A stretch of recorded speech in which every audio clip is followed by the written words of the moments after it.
연년세세 황정은. 추석 지난 뒤 땅이 얼기 전에 이순일은 여러 차례 그렇게 말했고 이제 그때가 되었다. 11월 둘째 주였다. 한세진은 아침 6시에 차를 몰아 집을 나섰고 별다른 막힘 없이 올림픽대로를 달려 이순일이 사는 집에 도착했다. 셔터를 내린 차고 앞에 차를 바짝 붙인 뒤 엔진을 끄자 바로 시트가 식었다. 추운 날이었다. 해가 완전히 뜨고 나면 기온이 좀 오르겠지만 그날의 목적지는 군사 분계선 근처였고 이맘때 그곳의 한낮은 여기 밤보다 추웠다. 매년 그랬다. 한세진은 들고 나는 차들의 무게로 들뜨고 부서진 주차장 바닥을 내려다보며 머리를 다시 묶은 뒤 4층으로 올라갔다. 이순일이 짐을 다 꾸려둔 채 기다리고 있었다.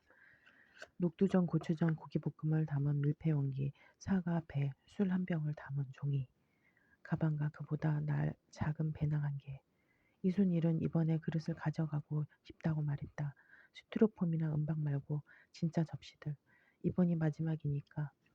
한세진이 배낭을 집어들자 안에 든 접시들이 묵직하게 늘어지며 왈그락 소리를 냈다. 아마 깨질 거라고 깨져도 괜찮은 그릇들이냐고 한세진이 묻자 이순일은 왜 깨지냐고 조심하면 깨지지 않는다며 도로 가져올 그릇들이라고 답했다. 한세진은 더 말하지 않고 짐을 아래층으로 옮겼다.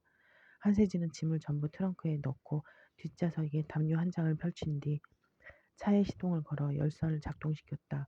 이순일이 4층에서 1층까지 계단을 다 내려와 현관에 나타났을 때 한세진은 자동차 앞에 쪼그리고 앉아 주차장 바닥을 살피고 있었다. 언제보다 두껍고 몽툭한 나사 2개가 녹슬고 짓눌린 채 바닥에 솟아 있었다. 주차 방지 장치의 흔적이었다. 그 집 주차장에 멋대로 차를 대고 사라지곤 하는 이웃들을 막기 위해 한세진의 형부가 설치한 것이었는데 세입자들과 본인의 차가 드나들기에도 불편하고 번거로웠는지 어느 날인가 제거되었고 바닥에 깊이 박힌 나사 2개만 남았다. 날카롭지는 않았지만 어느 우연한 각도로 차량의 그 위를 지나갈 때 타이어가 뚫리기엔 충분해 보였다. 지난번 이 집을 방문했을 때 한세진은 그 나사들이 좀 위험할 수 있겠다고 이순일에게 말했고 이순일은 그 말을 내 형부에게 전해주마고 대꾸했다. 이게 그대로 있네. 한세진이 일어서며 말하자 이순일은 얼굴을 찡그리며 머리를 절레절레 저었다. 전했는데 끝내 제거하지 않더라는 뜻인지 눈치를 살피느라 아직 말도 꺼내지 못했다는 뜻인지 한세진은 그런 것은 묻지 않고 이순일이 뒷좌석에 앉는 것을 도왔다. 오른쪽 보행을 돕는 구랄루민 지팡이를 받아 트렁크에 넣고 콘솔 박스에 불편한 다리를 얹을 수 있도록 신발을 벗긴 뒤 부은 무릎에 담요를 덮어주었다. 이순일은 짧은 챙이 달린 털시 모자를 썼고 솜을 넣고 누빈 바지에 주홍색과 갈색이 어지럽게 섞인 카디건을 입었으며 폭이 좁은 편물 목도리를 목에 두르고 있었다.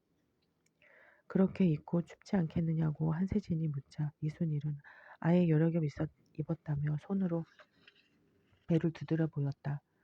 등산화도 챙겼다. 한세진의 언니인 한영진이 단 한 번 사용하고 수년째 내버려둔 등산화가 어디 박스 속에 아주 말끔하게 있더라며 본인에게는 조금 크지만 산에 오르기 전에 양말을 한 겹 더 신으면 딱 맞을 거라고 이순일은 말했다. 그들은 출발했다.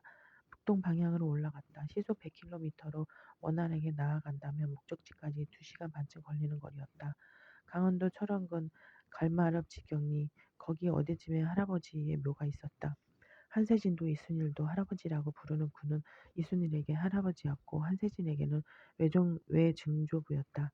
그의 묘자리는 최전방 부대가 자리 잡은 산속이었는데 그 산엔 그의 묘뿐 아니라 지경리 이민들의 묘가 얼마간 흩어져 있었다. 거기로 올라가려면 부대를 통과해야 했다. 그 산에 제사드릴 묘를 둔 지경리 사람들은 매년 추석쯤 음식을 꾸린 보따리와 예초기를 짊어지고 부대 앞에 모였다가 초소에 신분증을 맡기고 산으로 올라갔다. 장총을 지닌 군인이 각 가정당 1명이나 2명씩 동행했다. 이순일은 1980년대 중반부터 매년 그 산으로 성묘를 다녔고 한세진이 면허를 따고 자기 명의의 차를 가진 뒤로는 한세진과 동행했다. 추석이 다가오면 이순일은 어렸을 때 이웃사촌으로 지낸 지경리 사람에게 전화를 걸어 마을에서 입산 날짜를 어떻게 논의하고 있는지 언제를 잡았는지를 물은 뒤 한세진에게 전화를 걸어 그의 성묘 일정을 알렸다. 국감 먹자. 이순일이 꼭지를 떼어내고 반으로 가른 국감을 운전선 쪽으로 내밀었다. 한세진은 전방에서 눈을 떼지 않은 채 국감을 받아 먹었다. 차는 가볍게 앞으로 나아갔다. 해가 뜨고 있었고 도로 오른편으로 산 안개가 그 아래 펼쳐진 눈을 향해 느릿느릿 움직이고 있었다. 도로 흐름이 원활해 늦지 않게 도착할 수 있을 것 같다고 한세진은 말했다. 이순일은 인부들이 벌써 산으로 올라가지는 않았는지를 걱정하며 더 일찍 출발했어야 하는 건 아니었느냐고 걱정했다. 삽을 대기 전에 마지막 상을 올려야 하는데 이순일은 지경리보다 더 위쪽인 가을골에서 태어났고 거기서 부모와 사별한 뒤 지경리 할아버지에게 맡겨졌다. 본래도 많지 않았던 일가 친척은 대부분 한국 전쟁에 전선이 산발선 부근에서 오르락내리락하는 와중에 묻힌 곳도 간 곳도 모르게 사라졌고 살아남은 혈육인 할아버지가 나이 5인 이순이를 걷어 밥을 먹이고 심부름도 시키고 하다가 소녀 나이 15대 먼 친척이 산다는 김포로 보냈다. 이순일은 거기서 시장 일을 돕다가 시장 상인의 중매로 만난 한중원과 결혼했다. 길이 멀고 교통도 편치 않아 결혼식에 노인이 못 올 거라고 생각했는데 할아버지가 낡은 솜 두루마리를 입고 찾아와 결혼식장에 앉아 있다가 국수를 먹고 갔다고 이순일은 한세진에게 말하곤 했다. 할아버지는 1978년에 지경리에서 죽었다. 마을 남자 서너시 새벽에 그의 관을 지고 산으로 올라가 중턱쯤에 묻었다. 한세진은 그를 만난 적은 없었지만 얼굴을 알았다. 그의 사진을 넣은 액자가 가족 사진들과 같이 벽에 걸려 있었다. 뻣뻣한 백발에 챙 없는 헝겊 모자를 눌러쓰고 수염이 덥수룩하게 자란 얼굴을 정면에서 찍은 사진이었다. 얼굴과 사진에 드러난 표정만 봐도 키가 아주 작은 사람이라는 것을 알 수 있었다. 이마며 눈썹이며 눈이며 코가 동글동글한 것이 이순일과 닮은 얼굴이었다.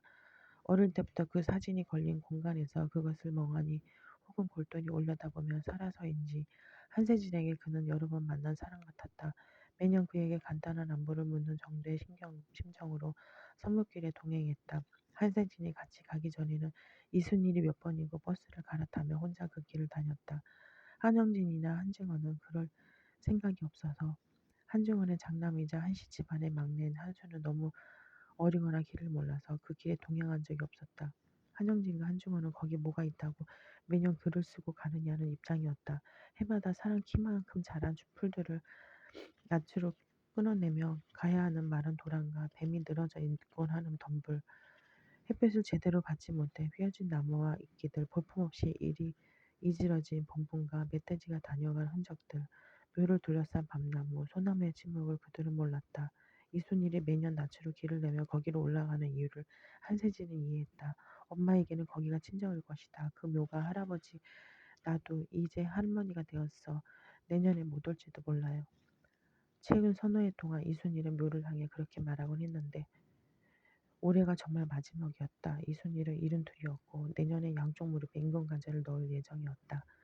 산에서 나고 자란 늑슥하고 산비탈에 달라붙어 두루비며 고사리를 캐고 나던 이순일은 이제 평지에서도 지팡이가 없으며 걷지 못했고 통증 때문에 얼굴을 찌푸리며 천천히 걸었다.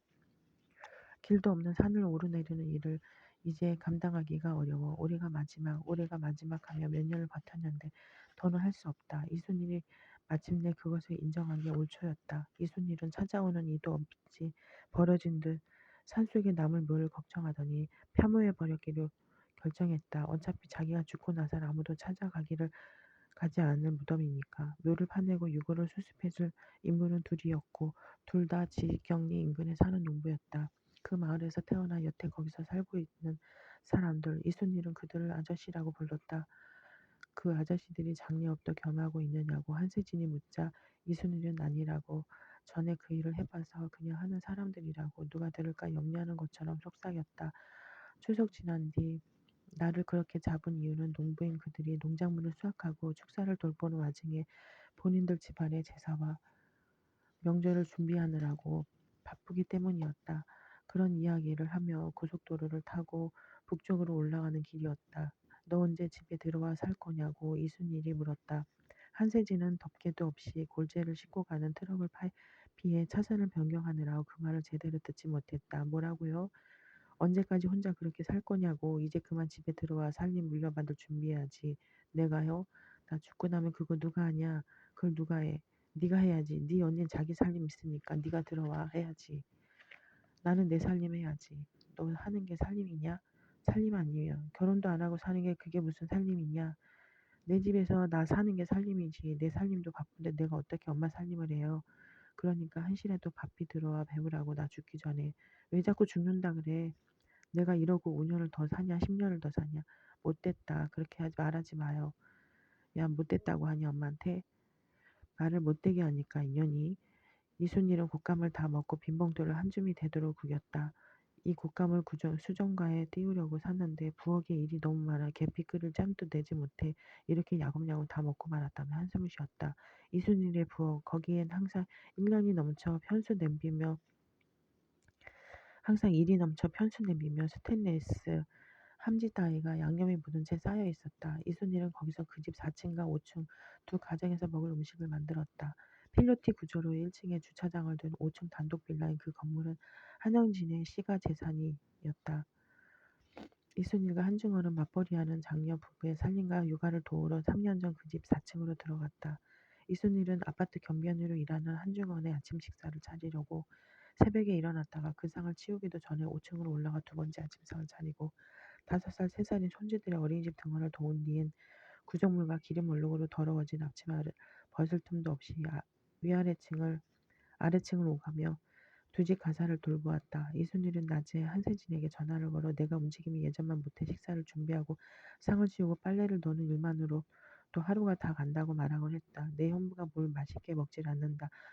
이미 짧아 병아리 눈물만큼 먹고 기껏 아침을 차리면 쓱 보고 지 입에 다디단 것만 몇 점 먹고 아니면 컵라면이나 뜯어먹고 쌩안이 나간다. 이 나이에 사위집에서 이렇게 눈치를 보며 살 줄은 몰랐다고 이순일은 한탄했다. 그런 얘기를 이순일은 한세진에게만 했다. 한영진에게는 할 수 없는 이야기였고 한만수는 너무 멀리 있었다. 한세진은 가끔 이순일의 필요에 책임을 느꼈지만 그 집 구석구석에 쌓이고 있는 엄마의 필요와 엄마의 후줄근한 크록스 샌들 같은 것이 자기의 무능 탓인 것 같은 순간도 있었지만 대개는 그 이야기들을 그냥 들었다. 그래 엄마 그래요 하면서 그들은 9시 조금 넘어 산 인근에 도착했다. 한세진은 매년 가는 길인 군부대로 진입하는 시멘트 길에서 벗어나 넓은 논으로 이어지는 흙바닥으로 차를 몰아갔다. 조그만 탑처럼 생긴 건물 뒤편의 그늘진 자리에 숨기듯 차를 세웠다. 슬레이트로 만든 엉성한 문짝이 달린 건물이었는데 농기구를 보관하는 창고인 것 같았다. 한세진이 그걸 바라보고 있는 동안 이순일은 그날의 일행과 동행했다. 아저씨들이 벌써 산으로 올라갔다는데 이순일이 불안한 기색으로 전화를 끊으며 말했다. 마중 나오겠대.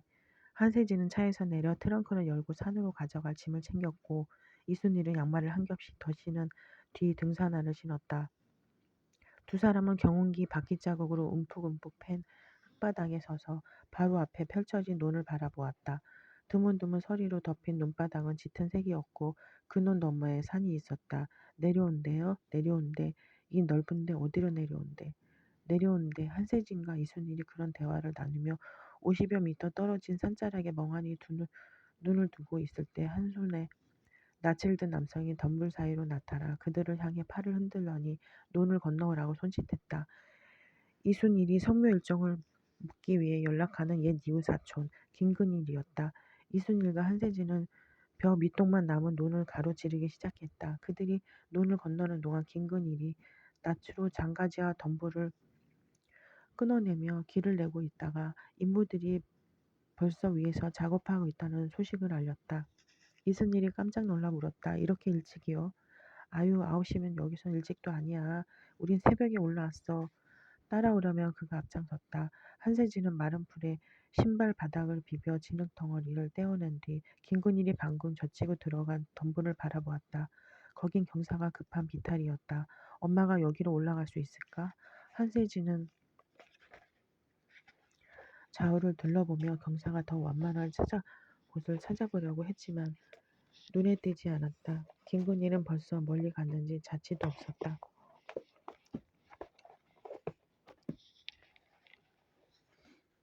한세진은 어깨에 걸고 있던 배낭과 종이 가방을 바닥에 내린 뒤 이순이를 향해 돌아섰다. 여러 차례 위태롭게 미끄러져가는 이순이를 밀어 덤불 너머로 보낸 뒤 짐을 도로 챙겨 비탈에 올라갔다. 가을산이었다. 사람 발길이 좀처럼 닿지 않아 낙엽들이 떨어진 그대로 삭고 있는 바닥은 푹신했는데 마른 나뭇가지들이 이따금 그 속에서 부러지며 발목을 찔렀다. 큰 나무에서 떨어진 씨앗에서 발하에 그늘에서 자라고 있는 작은 나무들이 방심할 수 없는 간격으로 가지를 뻗고 있었다. 한세진은 깔고 있으려고 챙겨온 무릎 담요를 글러브처럼 왼손에 감았다. 이손일이 지나가기 좋도록 그걸로 가느다란 나뭇가지들을 누르거나 밀어내며 앞서 걸었다. 멀찍이 앞서갔던 김건일이 줄곧 뒤처지는 모녀를 챙기러 비탈을 도로 내려왔다가 다시 앞서갔다. 감색 점퍼를 입은 그의 등짝과 반백 머리가 나무 사이로 보이다 말았다. 했다. 한세진과 이순일은 그를 완전히 놓치며 가만히 서 있다가 낯으로 나뭇가지를 치는 소리를 듣고 방향을 잡아 다시 올라갔다. 묘 근처에 이르러서야 전에 본 듯한 지형을 알아볼 수 있었다. 봉부는 이미 파헤쳐 사라졌고 그 자리엔 길쭉하고 좁고 깊은 구덩이가 있었다. 입자가 고운 주홍색 흙이 구덩이 가장자리에 더미로 쌓여 있었고 그날의 파묘꾼으로 고용된 인부들 중 한 사람이 장화를 신은 채 구덩이에 들어가 삽질하고 있었다. 구덩이의 깊이가 그의 키만 했다. 한세진은 이순일의 얼굴이 상심 그리고 티내지 못할 짜증으로 일그러지는 것을 보았다. 아니 아저씨들 나 우리 할아버지한테 제사 먼저 드리려고 했는데 이순일이 명랑한 어조로 탓하자 흙더미 곁에 웅크리고 앉아 구덩이 속의 작업을 지켜보던 인부가 말했다. 우리가 술 한 잔 올렸어. 이따가 모시고 내려가서 올려요. 아줌마 화장할 때. 그들은 오전 6시에 산으로 올라왔으며 지금 3시간째 땅을 파고 있다고 말했다. 한 사람은 장화를 신었고 다른 한 사람은 농협 마크가 톡톡한 잣으로 들어간 모자를 썼다. 둘 다 이순일과 비슷한 또래의 노인이었다. 뺨이 푹 꺼진 얼굴은 균일하게 햇볕에 그을렸고 체근은 작고 말랐으며 삽을 능숙하게 다루었다. 그들은 불필요하게 힘쓰는 일을 줄이기 위해 가급적 좁은 면적으로 땅을 파고 있는데 유골이 여태 나오질 않는 다음에 방향을 잘못 잡은 것은 아닌지를 걱정하고 있었다. 오전 9시 50분이었다. 관솔이 나와야 한다고 김근희 말했다. 시신만 넣고 소나무 가지를 덮었어. 당시엔 그랬어. 부자들만 관째 묻었지. 안 썩는 돌관만. 그러나 그가 다 낭비고 소용없다고. 나무가 결국 돌도 뚫는다고. 김근일은 덧붙였다. 장화를 신은 인부가 지표로 올라오고 모자를 쓴 인부가 구덩이로 내려갔다.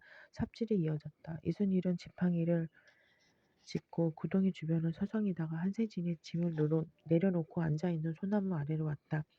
한세진은 이순일이 바닥에 앉는 것을 도왔다. 그들은 구덩이 쪽을 바라보며 인부들과 김근일이 나누는 대화를 들었다. 땅속에 온통 잔뿌리야. 소나무지? 소나무지. 소나무니까 잘리지. 아까시였나 봐.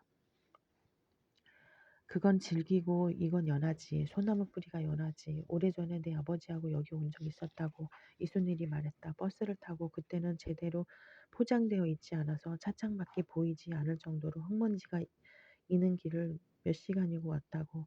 지금처럼 여기로 편하게 올라오는 길도 없어서 능선을 타고 이리저리 돌아서 마침내 묘에 다다랐는데 절할 때 보니 내 아버지가 저만큼 떨어져서 뒷짐을 진 채 굳이 돌아서 있더라. 그래 어처구니가 없어서 거기서 뭘 하느냐고 이리 와서 저를 올리라고 말했더니 처가 쪽 산수엔 벌쳐도 하지 않는 법이라고 잡소리를 하기에 너무 당혹스럽고 열받아 그걸 말이라고 하느냐고 얼른 절 올리라고 역정을 냈는데 그걸 듣고도 뒷짐지고 서 있더라며 그 뒤로 야속하고 징그러워 같이 오자고 하지 않았다고 내 아버지와 동행한 것은 그거 딱 한 번이라고 그쳤다고 이순일은 말했다. 이순일은 엉덩이 밑에서 작은 솔방울을 빼낸 뒤 밀가루 반죽이라 되는 것처럼 그걸 쥐었다 놓았다 하다가 서쪽 비탈을 향해 던졌다. 솔방울이 나무 사이로 톡 소리를 내며 사라졌다. 저쪽이 갈고리라고 이순일은 말했고 그걸 한세진도 아는 바였다. 가본 적은 없었지만 매년 저쪽이 갈고리라고 들었으니까 갈고리는 이순일이 물려받은 산이 있었다. 이순일이 어렸을 적에 사망한 아버지 것이었으나 임자 없는 산으로 신고되어 국가재산에 속할 뻔했다가 인근 노인들의 증언으로 되찾은 산. 이순일은 그 산을 남편인 한중원의 명의로 등록했고 한중원은 그 산을 한만수에게 물려줄 계획이었다. 한중호는 세금 내는 것을 잊지 않았고 문서를 소중하게 간직했으며 매년 여기저기에 전화를 걸어 그 산의 가치가 올랐는지 얼마나 올랐는지를 알아보았다. 사람이나 장비가 드나들기 어려워 부동산 가치랄 것이 거의 없고 팔고자 내놓아도 살 사람이나 기간이 없어 거래 자체가 어려운 산이었는데 그것 하나를 한중호는 잡으로 간직하고 있었다. 아들에게 물려줄 산이 있다. 한만수는 경기도권에 속한 대학 영문과에 들어가 띄엄띄엄 장학금을 받으며 학사과정을 마친 뒤 구직 활동에 들어갔는데 면접 단계에서 번번이 미끄러졌다. 한영진을 제외한 가족이 한 집에 모여 살 때였는데 한세진은 당시의 한만수를 기억하며 면접을 마치고 돌아온 그대로 쪼그리고 앉아 길고 좁은 몸통에 좀 헐렁해 보이는 양복을 걸친 채 늙은 개의 머리를 하염없이 쓰다듬듯 묶던 뒷모습을 같은 것을 그 애는 이제 뉴질랜드에 있었고 전문 직업인 자격증을 따는 데 필요한 수업을 듣고 있었다. 과정을 전부 마치고 나면 바로 취업할 거라고 벌이가 꽤 괜찮은 직업이라고 한만수는 누나들에게 말했다. 한세진은 먼데 있는 막내에게 가끔 용돈을 보냈다. 한영진은 학비를 보탰다. 그 정도의 도움으로는 완전히 해결이 어려운 학비며 생활비를 버느라고 노동을 중단한 적이 없었지만 어쨌거나 거기에서 한만수는 여기에서처럼 낙담에 잠겨 있지는 않은 것 같았다. 그 애는 잘 적응한 것 같아. 한만수에 대해 한영진은 그렇게 말하곤 했고 한세진도 그렇게 생각했다. 한국에서 숨 쉴 틈도 찾지 못하고 풀죽어 지내던 막내는 이제 자신이 속한 사회에서 좋은 사람으로 살고 있는 것 같았다. 스카이프나 카카오 영상통화를 통해 표정을 보고 목소리를 들으면 알 수 있었다. 한만수는 누나들에게 착실하게 소식을 알려왔고 미래에 자신이 일할 직종에서 열심히 아르바이트를 해 훌륭한 평판을 쌓고 있다고 말했다. 그는 15개월이나 24개월 단위로 캐드버리 초콜릿과 콤비타 벌꿀 캔디와 마누카꿀을 사서 한국으로 돌아왔고 한영진의 집이나 그 아래층에서 3주쯤 머물다 갔다. 그 애가 갈고리 산을 물려받기 위해 한국으로 돌아올 것 같지는 않다고 한세진은 생각했다. 도토리 하나를 줍지도 못할 산을 가지고 그 애가 뭘 할까? 그 애가 아니더라도 누구도 그걸 가지고 몰 구덩이 속에서 김이 올랐다. 햇볕이 구덩이를 향해 직사를 쏟아지고 있었는데 누군가 더운 물을 부은 것처럼 그 쨍한 볕 속으로 김이 오르고 있었다. 파묘 때 김이 오르면 예사롭지 않다던 네, 이순일이 걱정하는 기색으로 말하자 구덩이 곁에서 팔짱 끼고 서서 작업을 지켜보던 김군일이 흔한 일이라고 대답했다. 땅속이 따뜻해서 그렇다. 여기가 양지라서 이순일의 지팡이를 짚고 일어나 김군일의 곁으로 갔다. 안 나와요? 안 나오네. 검은 흙이 나와야 되는데 깊이도 묻었나 봐. 그렇지 뭐. 노인네 불쌍하게 고생만 하다가 갔는데 옛날에 고생 안 한 노인이나 요즘은 먹으면서나 고생하지. 옛날엔 먹지도 못하고 고생했다. 한세진은 흙이 몇 싹 더 구덩이 밖으로 나온 뒤 색이 다른 흙덩어리들이 나오는 것을 보고 소나무 아래에서 일어났다. 퍽퍽하게 부서지는 붉은 흙이 아니고 노랗고 거무스름하게 덩어리진 흙이었다. 검은 나무 조각처럼 보이는 것들이 그 속에 섞여 있었다. 구덩이 밖에서 교대를 기다리던 파멸꾼과 김근일이 흙을 뒤져 뼈를 골라냈다. 이순일이 그 주변을 서성이다가 그들이 뒤지고 남긴 흙에 나무뼈가 없는지 다시 뒤졌다. 검은 건 다 가져가. 김근일이 말했다. 아무튼 검은 건 다 가져가. 낙엽으로 덮이고 솔방울이 박힌 흙바닥에 흰 인견 보자기가 펼쳐졌고 그 위에 뼈가 모였다. 비교적 온전하게 남은 정강이뼈 2정각, 코코넛 껍질 같은 두개골 조각과 공깃돌만한 작은 조각들 몇 점 없었다. 깊이 팬 땅을 도로 덮기 전에 이순일은 동전 하나를 구덩이 속에 던졌다. 판묘꾼들이 가장자리에 쌓인 흙더미들을 구덩이로 쓸어 넣었다. 한세진은 이순일과 나란히 서서 그들이 매우 빠르고 효율적으로 땅을 덮는 과정을 지켜보았다. 그들은 봉분도 구덩이도 사라진 평평한 땅에 나무물을 심었는데 한세진이 보기에 그것은 소나무인 것 같았고 햇볕이며 사방이며 너무 노출된 장소에 꽂혀 조만간 쓰러질 것처럼 보였다. 한만세는 뉴질랜드로 간 지 1년 뒤에 백인 할아버지와 친해졌다고 소식을 알려왔다. 노인이 엄청난 장서가이고 그가 직접 만든 요리를 나눠 먹기도 하고 주말엔 캠핑을 같이 가기도 한다며 사진을 보내왔는데 한만수와 노인이 오클랜드에 있는 노인의 집에서 찍은 사진이었다. 방과 방을 연결하는 복도에까지 책장을 넣어 모든 선반을 책으로 채운 실내였다. 살집이 좀 있어 보이고 수염을 약간 기른 노인이 코듀로이 바지에 아가일 스웨터를 입은 모습으로 한만수의 곁에서 웃고 있었다. 한만수는 지난번 개국 때 그 백인 할아버지가 한만수의 모친인 이순일에게 주는 선물을 가지고 왔다. 크리스마스 무렵이었다. 한만수의 귀국을 반기고 연말을 같이 즐겁게 보내는 가족 모임이 한영진의 집에서 열렸다. 조금 늦게 도착한 한세진이 거실로 들어섰을 때 이순일은 다른 가족들에게 둘러싸여 소파에 앉아 있었다. 타원형의 꽤 끔찍한 도자기 접시 하나를 무릎 위에 올리고 그걸 떨어뜨릴까 염려하는 것처럼 무릎을 오므린 모습이었다. 이순일이 수줍은 듯 미소 지으며 소중하게 무릎 위에 올리고 있는 접시의 용도는 샐러드를 담는 것이었고 점토를 대충 주물러 만든 것 같은 모양새였는데 오클랜드 노인이 물감으로 직접 그렸다는 포도송이와 넝쿨의 유약을 바른 바닥에 고불고불 그려져 있었다. 얘 이거 봐라. 이순일이 두 손으로 접시를 붙든 제 한세진에게 말했다. 그 할아버지가 이거 줬대. 나 주라고. 한세진은 접시를 집어 그림을 들여다보다 본 뒤 뒤집어 바닥을 보았다. 매우 두껍고 무거운 접시였다. 한영진이 그걸 다시 보고 싶다고 손을 내밀었다. 한세진은 접시를 한영진에게 넘긴 뒤 노인의 두 번째 선물이라는 납작한 깡통을 받아 열어 보였다. 허브 캔디 깡통 바닥에 검은 스펀지가 깔려 있었고 약간 색이 바랜 듯한 금 펜던트가 들어 있었다. 나치 독일의 홀로코스트에서 살아남았다는 어느 할머니의 유품이라며 한만수가 오클랜드 노인의 프레젠트 메시지를 전했다. 어머니는 위대하다. 당신은 위대하다. 가족들이 선물을 살펴보며 메시지의 발신자를 궁금해하는 사이에 이순일은 명구스럽다는 듯 소파에서 일어나 부엌으로 갔다. 한세진은 이순일이 앞치마를 목에 걸면서 뺨을 엄지로 문지르는 것을 보았다. 솥에서는 김이 올랐고 고기전과 야채전은 종이 포일을 깐 소쿠리에 쌓여 있었으며 실처럼 가늘게 썬 지단이 들어간 잡채도 있었고 배고픈 사람들 위해 음식이 풍성하게 준비된 저녁이었다. 그들은 제사 때 사용하는 상 두 개를 붙여 거실에 긴 식탁을 만든 뒤 거기 음식을 차리고 실컷 먹었다. 아, 그리웠어. 한만수가 활짝 웃으며 말했다. 이게 너무 그리웠어. 당신은 위대하다. 한세진은 그 메시지를 듣고 처음에 어리둥절했는데 그 다음엔 미간이 살짝 뿔이 돋은 듯한 느낌으로 화가 났고 그게 뭐였는지 왜 그것이 모욕감에 닮았는지 자기가 왜 그런 걸 느꼈는지를 나중에 생각해 보았다. 아마도 한만수의 한국어 때문인 것 같았다. 한세진은 생각했다. 한만수는 그것을 영어로 들었을 텐데 그래서인지 말투가 좀 영어였지. 호를 진 왕이 그것을 하사하듯 그 애는 엄마에게 그렇게 말했지. 그날 이순일은 부엌과 거실 사이로 오가며 그 즈음 어느 때보다도 생기로웠고 그 자리에 모인 누구보다도 분주했다. 그렇게 바쁜 와중에 이순일이 자기 볼을 붉히며 무언가를 생각하고 있었다는 걸 한만수가 전한 메시지를 되새기며 금방이라도 눈물을 떨굴 것 같은 상태였다는 걸 한세진은 알았다. 저녁을 먹고 난 뒤 한만수는 성실하고 바람직한 이주 노동자로서 오클랜드 지역 뉴스 채널과 인터뷰를 했다며 핸드폰에 저장된 영상을 가족들에게 보여주었다. 방송사 로고가 바뀐 화면에서 한만수는 서글서글하게 웃으며 말했다. 나는 내 나라에서 찾지 못한 가능성과 기회를 여기에서 찾아냈다.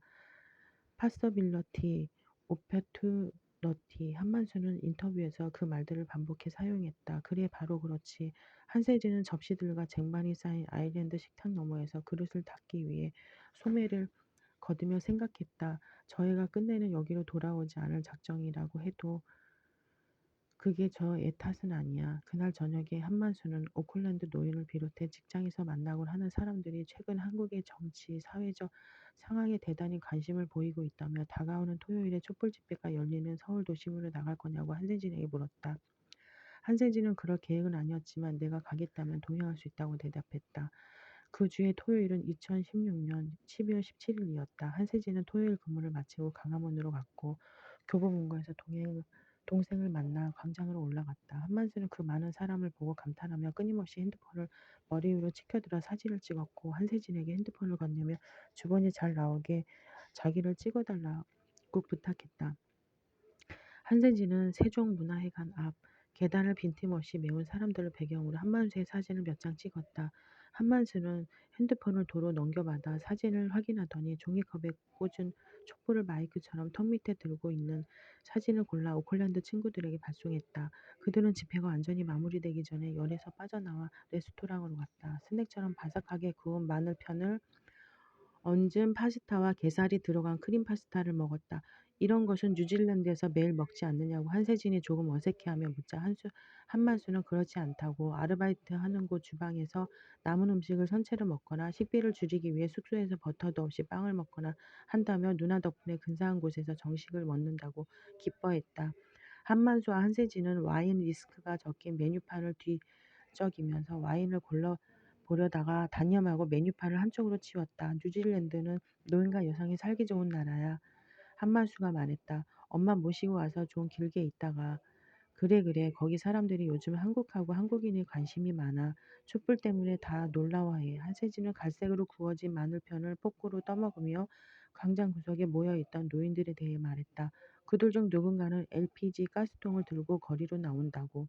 노인들이 무슨 생각으로 그러고 있는지를 모르겠다고.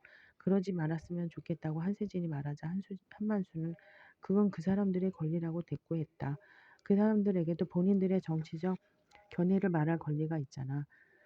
그걸 누나가 하지 말라고 할 수는 없지. 한만수는 파스타 면을 포크로 건져 후루룩 먹은 뒤 한세진에게 말했다. 아무튼 누나는 정치적으로 좀 편향되었어. 뭐? 쏠려 있다고 한쪽으로. 한세진은 어리둥절해 한만수를 보다가 왜 내가 그렇게 생각을 하느냐고 물었다. 한만수는 그런 질문을 받을 줄은 몰랐다는 듯 한세진을 보더니 하고 눈을 굴렸다. 누나는 매일 팟캐스트를 듣잖아. 한세진과 이순일은 비탈에 남았다. 그들은 뒤처졌다. 통증 때문에 걸음이 불안정한 이순일에게는 산을 오르는 것보다 내려가는 과정이 더 험난했다. 이순일은 한 번에 반발짝씩 움직이면서 화장을 준비하겠다며 먼저 산을 내려간 아저씨들을 너무 놓칠까 걱정했다. 그들 손에 뼈를 맡기는 게 아니었다고 후회했다. 야, 우리가 직접 가지고 내려갈 걸. 아저씨들이 또 맘대로 해버리면 어떡하냐. 내가 도착하지도 않았는데 조바심으로 허둥대며 내려가는 라고 두어 번은 아슬아슬하게 낙상을 면했다. 쓰러진 나무와 얽힌 나무가지와 너무 가파른 사면을 피하며 내려가다 보니 목적지에서 점점 벗어나고 있는 것 같기도 했다. 한세진은 묵직하게 등을 누비는 배낭을 맨 채로 앞서 걸었다. 도시 아스팔트 평면이나 인공적인 빗면에 익숙한 눈으로는 산비탈을 보는 것 자체가 익숙하지 않아 방향을 짐작하기 어려웠다. 이윽고 그들은 어디로도 발을 내딛기 어려울 정도로 풀줄기와 나뭇가지가 엉킨 덤불 속으로 들어섰다. 뭘 하니? 넌 지금. 이순일이 혀를 차며 앞으로 나섰다. 이순일은 앞서가면서 방해가 되는 가지들을 손으로 잡았다가 놓았는데 그때마다 뒤를 따르는 한세진의 임하며 눈 언저리를 향해 가느다란 가지들이 회초리처럼 날아왔다.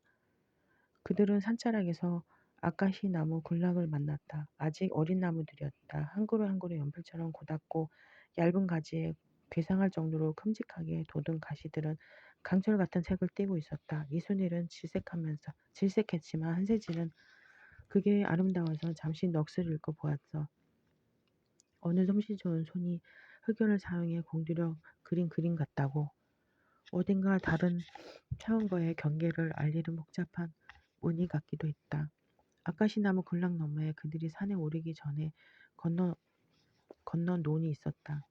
가시돋친 가지들 때문에 거길 통과해 나아갈 길은 없었다. 그들은 군락을 우회해 이순일이 발을 딛고 내려갈 만한 비탈을 발견했고 그리로 내려갔다. 논을 거의 다 건넜을 때 한세진은 공기를 맹렬하게 태우고 있는 토치 소리를 들었고 불냄새를 맡았다. 파멸꾼들과 김근일이 화로에 넣은 뼈를 토치의 불길로 태우고 있었다. 이순일과 한세진이 가까이 다가가자 그들은 거의 다 되었다고 말했다. 대부분 나무 조각이고 뼈가 얼마 없어 예상보다 일찍 일을 마칠 수 있겠다고 하루 주변으로 회백색 재가 날렸다. 이순일은 말하지 않았다. 일하는 사람들의 비위를 상하게 하지 않으려고 괜히 웃는 것도 그만두었고 입을 꾹 다문 채 화로 주변을 서성거렸다. 벼 밑동만 남은 논바닥에 조금 기울어진 채로 놓인 화로는 높이가 50cm쯤 되는 깡통이었고 그을리고 녹슬어 검붉었다. 검댕이며 재가 늘어붙은 석쇠 한 장이 화로에 얹혀 있었고 재를 덮어쓴 조각 몇 점이 그 위에서 새파랗게 타고 있었다. 김군일이 긴 집게를 쥐고 화로 곁에 있다가 불길 속으로 집게를 넣고 조각을 집었다. 집게를 넣어 조각을 집었다. 그는 그게 뼈조각인지 뼈조각이라면 충분히 탔는지 부술 수 있을 정도로 무르게 되었는지 살펴본 뒤 화로 곁에 놓인 돌정무에 넣었다.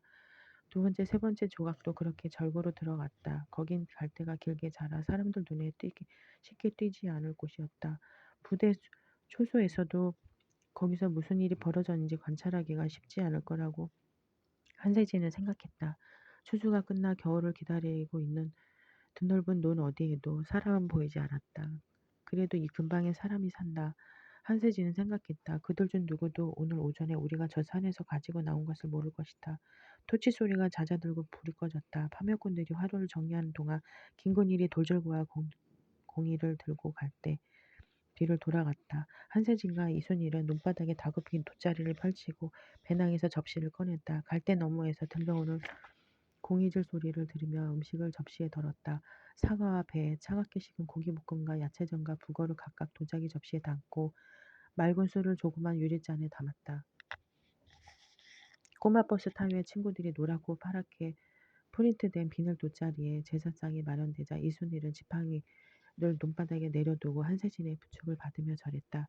이순일은 한세진에게 또 절을 올리라고 할아버지 잘 가세요 하라고 손녀와 그 딸 하는 일이 부디 잘 되게 해달라고 빌라고 말했지만 한세진은 아무것도 빌지 않고 절을 올리면서 그쪽 방향엔 그의 뼈가 이미 없다는 것을 생각했다. 마치 마지막 반절을 올리고 고개를 들었을 때 한세진은 김건일의 절구를 거꾸로 기울여 가루를 털어내며 갈대 뒤에서 나오는 것을 보았다. 그들은 그 자리에서 삭을 치르고 헤어졌다. 이순이를 우리가 살아있을 적에 또 볼 수 있을지 모르겠다며 김건희가 악수를 나눈 뒤 코를 조금 훌쩍였다. 차로 돌아가는 길에 이순일이 신은 등산화 밑창이 진흙바닥에 들러붙어 떨어져 나갔다.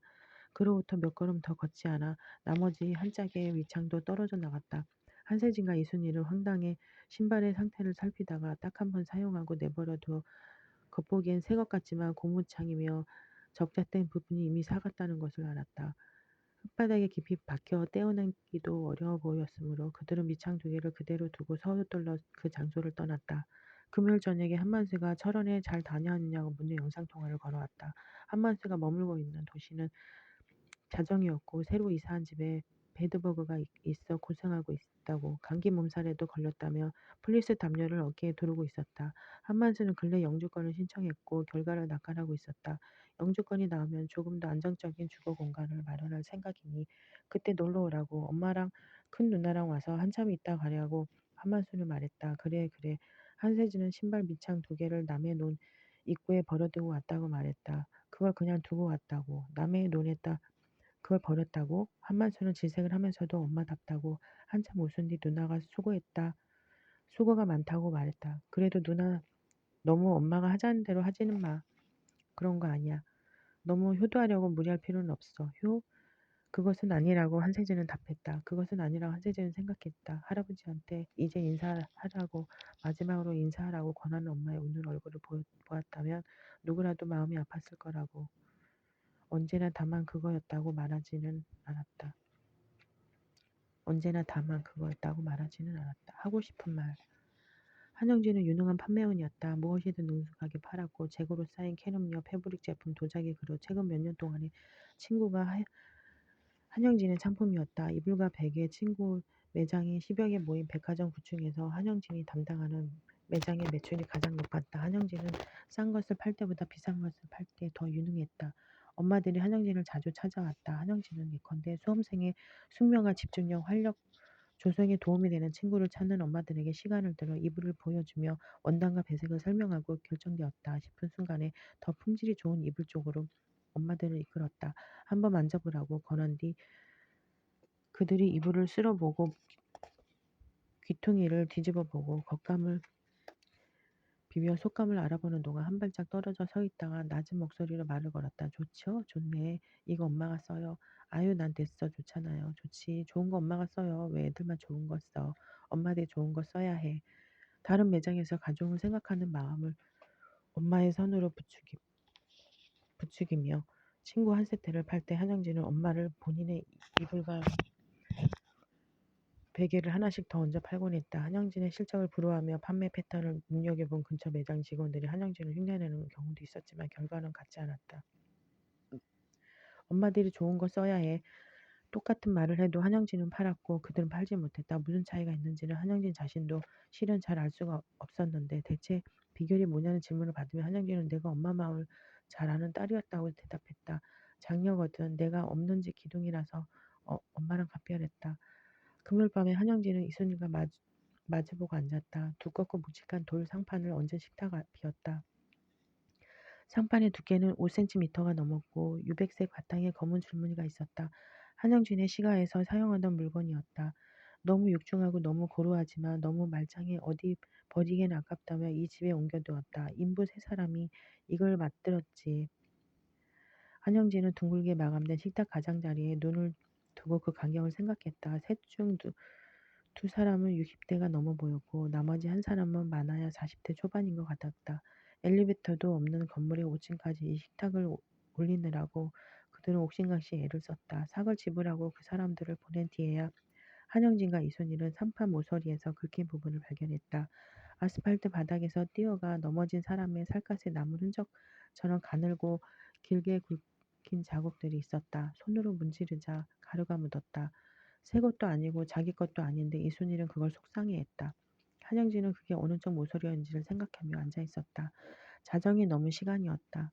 부엌엔 작은 등을 켜두었고 식구들이 잠든 방엔 불이 꺼져 있었다.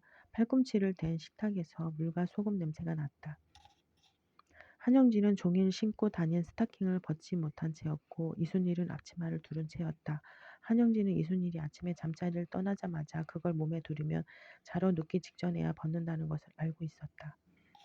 이순희는 한영진과 김원상의 집에서 그릇을 닦고 아이들 장난감을 정리하고 세탁기를 돌리고 바닥을 닦고 빨래를 널고 식사를 준비했다. 한영진, 김원상, 예범, 예빈, 한중원, 이순일 자신까지 포함해 6사람의 살림을 돌보고 그들이 먹을 반찬과 국을 만드는 일, 그 일의 대가로 한영진 부부는 늙은 부부가 살도록 아래층을 내주고 생활비를 댔다.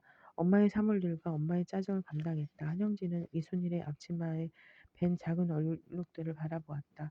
조기를 굽다가 기름이 튄 것 같았다. 엄마, 엄마. 한영진이 마침내 입을 열고 이순일에게 말했다. 이제 자요. 너무 늦었어. 토요일 아침 출근길에 한영진은 그 말을 생각했다. 엄마가 혹시 내 말로 뭔가를 알아채지는 않았을까?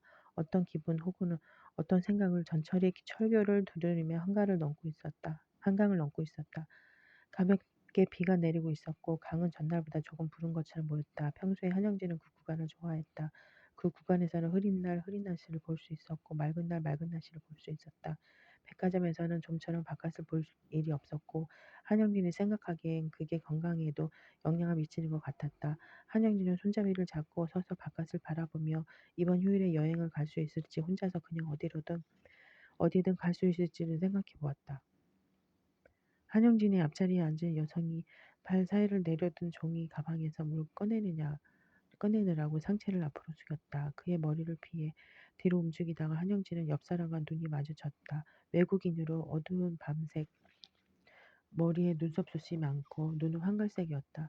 자꾸 눈이 마주쳤다. 그가 한영진에게 한국어로 말을 걸었다. 코트색이 당신에게 잘 어울린다. 헤어스타일도 당신은 매우 개성 있고 매력 있는 것 같아. 오늘 데이트 시간이 있어요. 당신과 이야기하고 싶다. 거의 외면한 채로 그의 말을 들으면서 그가 종교단체나 다단계 조직에 이런 일 거라고 한영진은 생각했다. 아시아 여성이나 노란 코트나 단발을 향한 패티시즘을 지녔는지도 몰라도 매력, 개성 그건 다 수작이었고 더러운 거짓말이었다. 앞자리에 앉은 여성이 핸드폰을 쥐고 문자 메시지를 보내면서 한영진과 외국인을 번갈아 보았다. 한영진은 얼굴을 찌푸리며 no라고 답했다. No, yes, no, why? 나는 남편이 있다. 아이가 둘이다. 이미 40대다. 한영진은 그 순간 머리에 떠오른 대답 중 어느 것도 말하지 않고 똑바로 앞만 보고 있다가 목적지에서 내렸다. 개철구까지 빠른 걸음으로 이동했다. 불쾌하고 어처구니 없는 일을 겪었다고 생각했는데 많은 사람 틈에서 걸으며 다시 생각하니 그렇게까지 불쾌하거나 어처구니 없는 일은 아닌 것 같았다. 얼마간 우습기도 했다. 탈의실로 들어가기 전에 한영진은 김원상에게 메시지를 보냈다. 전철에서 외국인이 나한테 말 걸었다. 데이트하고 싶다고. 김원상이 즉시 답신이 왔다. 크크크크. Where is the toll? 이 말을 네가 잘못 들은 건 아니고?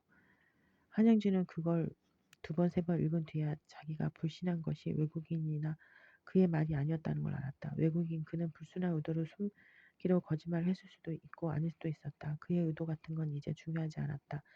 나였어. 하고 한영진은 생각했다. 내가 불쾌함을 느낄 정도로 불신한 건 그 외국인이나 그의 말이 아니고 나였어. 내가 그 정도로 매력 있을 리가 없잖아. 그게 김원상의 생각인 것 같았고 한영진 자신의 생각이기도 한 것 같았다.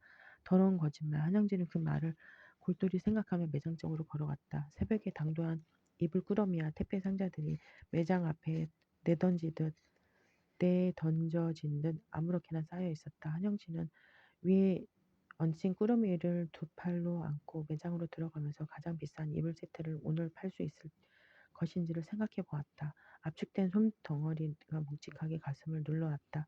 개장 직전이었다. 너희 중에 누군가는 더러운 거짓말을 하고 있어. 한영진은 그 말을 기억하고 있었다. 그 말의 내용과 어조와 그 말을 한 사람의 표정을 모두 기억했다. 아버지였다. 한영진의 돈 때문이었다. 한영진이 19살 때 만원권 지폐 2장을 책상에 둔 적이 있다. 그게 없어졌다. 한영진은 동생들을 의심했다. 한세진과 한만수를 책상 앞으로 불러 여기에 돈이 있었다고 말하고 누가 가져갔는지를 물었다. 한세진과 한만수는 영문을 몰라 어리둥절하다는 얼굴로 자기들이 아니라고 대답했다. 돈이 거기 있었다고? 나는 가져가지 않았어. 나도 잘 생각해봐. 돈을 정말 거기에 둔 게 맞는지 잘못 기억하고 있는 거 아니야? 잘못 기억할 리 없다는 것이 한영진의 입장이었다. 돈을 거기 둔 때가 고작 1시간 전이었다. 없어질지도 몰라라고 생각하면서도 그대로 두었던 것까지 한영진은 기억했다. 누가 돈을 훔쳐갔느냐고 묻고 있는데도 동생들은 한영진에게 상냥하게 굴었고 그들의 태도 때문에 한영진은 그들을 더 의심했다. 그들이 범인이었다. 둘 중 한 사람이거나 둘 모두이거나. 한영진이 동생들을 그 일로 다그치고 있을 때 한중원이 귀가했다. 한영진과 한세진과 한만수는 그에게 각자의 자초지정을 설명했다. 돈이 사라졌다는 담혹감보다는 시치미를 때는 동생들이 괘씸해 한영진을 분노했다. 하지만 이제 봐라. 아버지가 판단할 것이다. 그가 도둑을 밝혀낼 망신을 주고 벌을 줄 것이다. 그런 생각을 하며 동생들을 노려보고 있을 때 한중원이 말했다. 너희 중에 누군가는 더러운 거짓말을 하고 있어. 너희 중에 누군가라고 한중원은 말했으나 그 말을 하면서 그는 한영진을 보고 있었다. 술을 마신 상태였고 어디서 뭘 먹었는지 뭔가를 태운 냄새가 났으며 눈은 충혈되어 있었다. 그 눈으로 한영진을 노려보며 한중원은 말했고 그 일을 한영진은 잊지 못했다. 당시의 공포와 무력감, 자기 몫이 아닌 것 같은 창피를 한영진은 전부 기억했다. 한영진의 아이들이 뭔가를 혹은 누군가를 원망하느라고 악심에 울어들 때 서로의 잘못을 엄마에게 일러바치려고 안간힘을 쓰고는 할 때 한영진은 아이들의 얼굴을 바라보며 그 말을 생각했다. 더러운 거짓말, 부식간에 그렇게 말하는 일이 없도록 눈을 동그랗게 뜨고 그 말과 어조를 생각했다. 아마도 아버지는 그 일을 생각하지 못할 거라고 한영진은 생각했다. 당시의 아버지에게 조언이나 판단을 바라는 것 자체가 잘못이었는지도 몰랐다. 그즈음 한중원은 궁지에 몰려 있었다. 재래시장 구성원들이 연루된 게에서 개주가 사기를 치고 도주한 사건으로 가진 걸 전부 빼앗기기 직전이었다. 시장 보판에 자리 잡은 건어물 가게와 가게를 채운 물건들과 집, 부부가 같이 당한 일이었지만 그 모든 것의 명의자인 한중원은 특히 그 일을 견디지 못했다. 매일 이기지도 못하는 술을 마시고 돌아와 기력이 다해 잠들 때까지 집안 물건들을 마당으로 내던졌다. 가게는 빠르게 몰락했다. 인문계 고등학교에 진학했다가 그림을 그리고 싶어 진로를 탐색하던 한영진은 진로고 뭐고 고등학교를 졸업하자마자 유통업체에 취직했다. 한영진에게는 재능이 있었다. 물건을 잘 팔았고 그 일을 해 가족의 생활비를 벌었다. 혼란스러운 시기가 지난 뒤에 한중원도 조금씩 노동을 하며 돈을 벌었지만 불규칙한 수입이었고 한영진이 버는 돈이 더 많았다. 돈이 필요할 때 경조사비가 필요하거나 예상치 못하게 큰 돈을 써야 할 때 걱정거리가 생겼을 때 이순일은 한영진과 의논했다. 동생들과 한영진과 의논했다. 한영진은 가족을 감당했다. 달리 그걸 할 수 있는 사람이 없었으니까.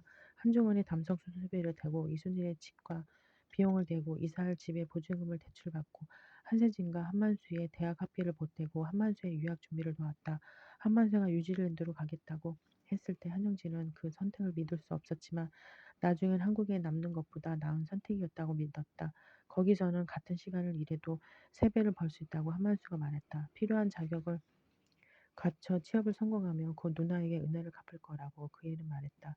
필요하다는 교육과정이 자꾸 늘어나고는 했지만 한만수의 뉴질랜드 학비는 일종의 투자 같은 거라고 한영진은 이해했다. 한만수는 졸업과 취업을 앞두고 있었다. 이제 곧이었다. 그게 뭔지는 몰라도 그의 말 맞다나 이제 곧이었다. 더 밝은 색은 없나요? 라고 물은 손님에게 민트와 레몬색 쿠션 2개를 보여주려고 선반으로 다가가다가 한영진은 한세진을 발견했다. 25% 할인 딱지가 붙은 촬영맵을 매대 곁에 서서 한영진을 보고 있었다. 가방이라기보다는 늘어진 자루 같은 것을 어깨에 걸쳤고 추워 보이는 더블코트를 입고 있었다. 눈이 마주치자 입을 다문 채로 웃어 미소인지 울상인지 모를 얼굴을 했다. 저게 인사야. 한영진은 쿠션을 만져보고 나가는 손님을 배웅하며 속으로 한숨을 쉬었다. 저래가지고 저 애는 사회생활을 어떻게 하는 걸까? 왔으면 왔다고 기척이라도 내지. 방금 왔어. 근처에 왔다가 들렀다고 한세진은 말했다. 점심 먹을 때가 지난 오후였는데 한세진도 식사를 하지 못한 상태였다. 한영진은 한세진을 데리고 직원 식당으로 내려갔다. 백화점 근처에 더 좋은 식당이 몇 군데 있었지만 한영진은 그런 곳으로 한세진을 데려가지 않았고 한세진도 굳이 바깥으로 나가자고 말하지 않았다. 그게 룰이었다. 일터로 가장을 보러 오는 사람은 그가 어떤 장소에서 어떻게 일하고 먹고 마시며 돈을 버는지를 봐야 했다. 그렇게 버는 돈으로 그들이 먹고 살았고 살고 있었으며 한영진은 그렇게 배웠다. 누가 가르쳐 준 것도 아닌데 시장에서 부모에게 직장에서 동료들에게 그걸 배웠다. 한영진은 지갑을 쥐고 식탁들 사이를 걸었다. 한영진과 마찬가지로 이제야 밥 먹을 짬을 낸 직원들과 농담을 주고받기도 하면서 오늘의 메뉴 앞으로 동생을 데려갔다. 비빔밥과 쌀국수. 한세진이 쌀국수를 골랐고 한영진이 지갑을 열어 쌀국수 2개 값을 지불했다. 한영진은 먼저 자리에 앉은 뒤 한세진이 식탁에 식판을 내려놓는 모습, 자르 같은 가방을 등받이에 거는 모습, 의자를 당겨 고분고분 앉는 모습을 지켜보았다. 한세진의 가방은 한영진이 보기에 그렇게 조심스럽게 다룰 필요가 있을까 싶을 정도로 이미 더러웠고 밑둥 기퉁이에 밟혀서 생긴 듯한 발자국까지 있었다. 아무 때나 저 가방을 바닥에 내려놓는 게 틀림없다고 한영진은 생각했다. 들고 다니기에 편할지 어떨지는 모르겠지만 언제든 아무데나 내려놓기엔 편한 가방. 그런 걸 저 애는 들고 다니네 라고 생각하며 동생을 보았다. 한세진이 가방 속에 팔을 넣더니 조카들 것이라며 책 2권을 꺼내 내밀었다. 받아서 넘겨보니 글이 없고 그림만 있는 책이었다. 왜 똑같은 것을 2개나 샀느냐고 묻자 한세진은 어리둥절하다는 얼굴로 한영진을 보면서 둘이니까 라고 대답했다. 한영진은 책을 더 넘겨보다가 덮었다. 네가 애들한테 직접 줘. 언제 줘? 그 집 가기 힘들어. 너무 멀어서라고 한세진은 말했지만 실은 형부와 마주치는 일을 꺼리는 거라고 한영진은 짐작했다. 최근에 김원상은 처가 사람을 봐도 제대로 인사하지 않았다. 거실에 놓인 소파에 깊숙이 앉은 채 눈만 움직이며 어라고 하거나 잔다는 핑계를 대고 방에서 나오지도 않았다. 시킨다고 할 사람도 아니고 시켜서 받을 것도 아니었으므로 한영진은 그를 내버려 두고 있었다. 고개를 숙인 채 쌀국수를 먹었다. 식판 2개가 올라간 식탁에 자리가 부족해 왼쪽 팔꿈치가 그림책 위로 올라갔다. 내년 여름엔 빙하와 펭귄을 보러 뉴질랜드에 갈 거라고 한세진은 말했다. 막내가 거기서 어떻게 사는지도 좀 보고 언니도 갈 테냐고 한세진이 물었지만 한영진은 거절했다. 난 시간 없고 여건도 없다. 의도치 않게 투명한 어조로 대답한 게 마음에 걸려 침묵하다가 빙하 펭귄 하고 말했다. 그런 건 뭐하러 봐. 거기까지 가서. 거기 있으니까 그게 보고 싶어. 어, 왜 보고 싶어? 언니는 안 보고 싶어? 그게 왜 보고 싶어? 그게 왜 보고 싶지? 쌀국수 그릇을 내려다보며 한영진은 생각했다. 그렇게 비싼 돈을 들여 굳이 거기까지 가면서 그런 걸 왜 한영진은 그릇바닥에 남은 숙주를 젓가락으로 집었다가 놓았다. 엄마는 하고 물었다. 엄마를 데려가기는 건 어때? 좋아하실 텐데 한세진은 잠시 말이 없다니 생각해 보겠다고 답했다. 작게 손을 흔들어 보이고 돌아서는 한세진을 배웅한 뒤 한영진은 매장으로 돌아가려고 백화점 통로를 걸어갔다. 옆구리에 끼운 그림책 2권의 딱딱한 모서리가 살을 찔렀다. 그 말을 하지 않았다면 좋았을 거라고 한영진은 생각했다. 엄마 이야기를 꺼내지 않는 게 나았을 텐데 한세진과 대화하면 자주 이렇게 되었다. 언짢고 불편해졌다. 하지 않았다면 좋았을 말과 하고 싶지도 않았는데 해버린 말들 때문에 한세진은 많은 면에서 한영진과 달랐다. 어릴 때부터 많은 친구를 거느리듯 사귀고 다닌 한영진과는 다르게 한세진은 되게 혼자 다녔고 그 문제로 위축되거나 하지도 않았고 그걸 그걸 문제라고 생각하지도 않는 것 같았다. 한영진은 냉면을 좋아했고 한세진은 온면을 좋아했다.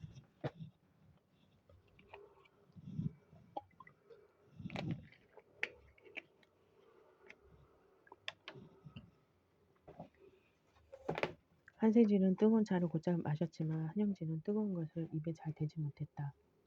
물건을 고를 때 한영진은 밝은색을 골랐고 한영진은 검정갈색,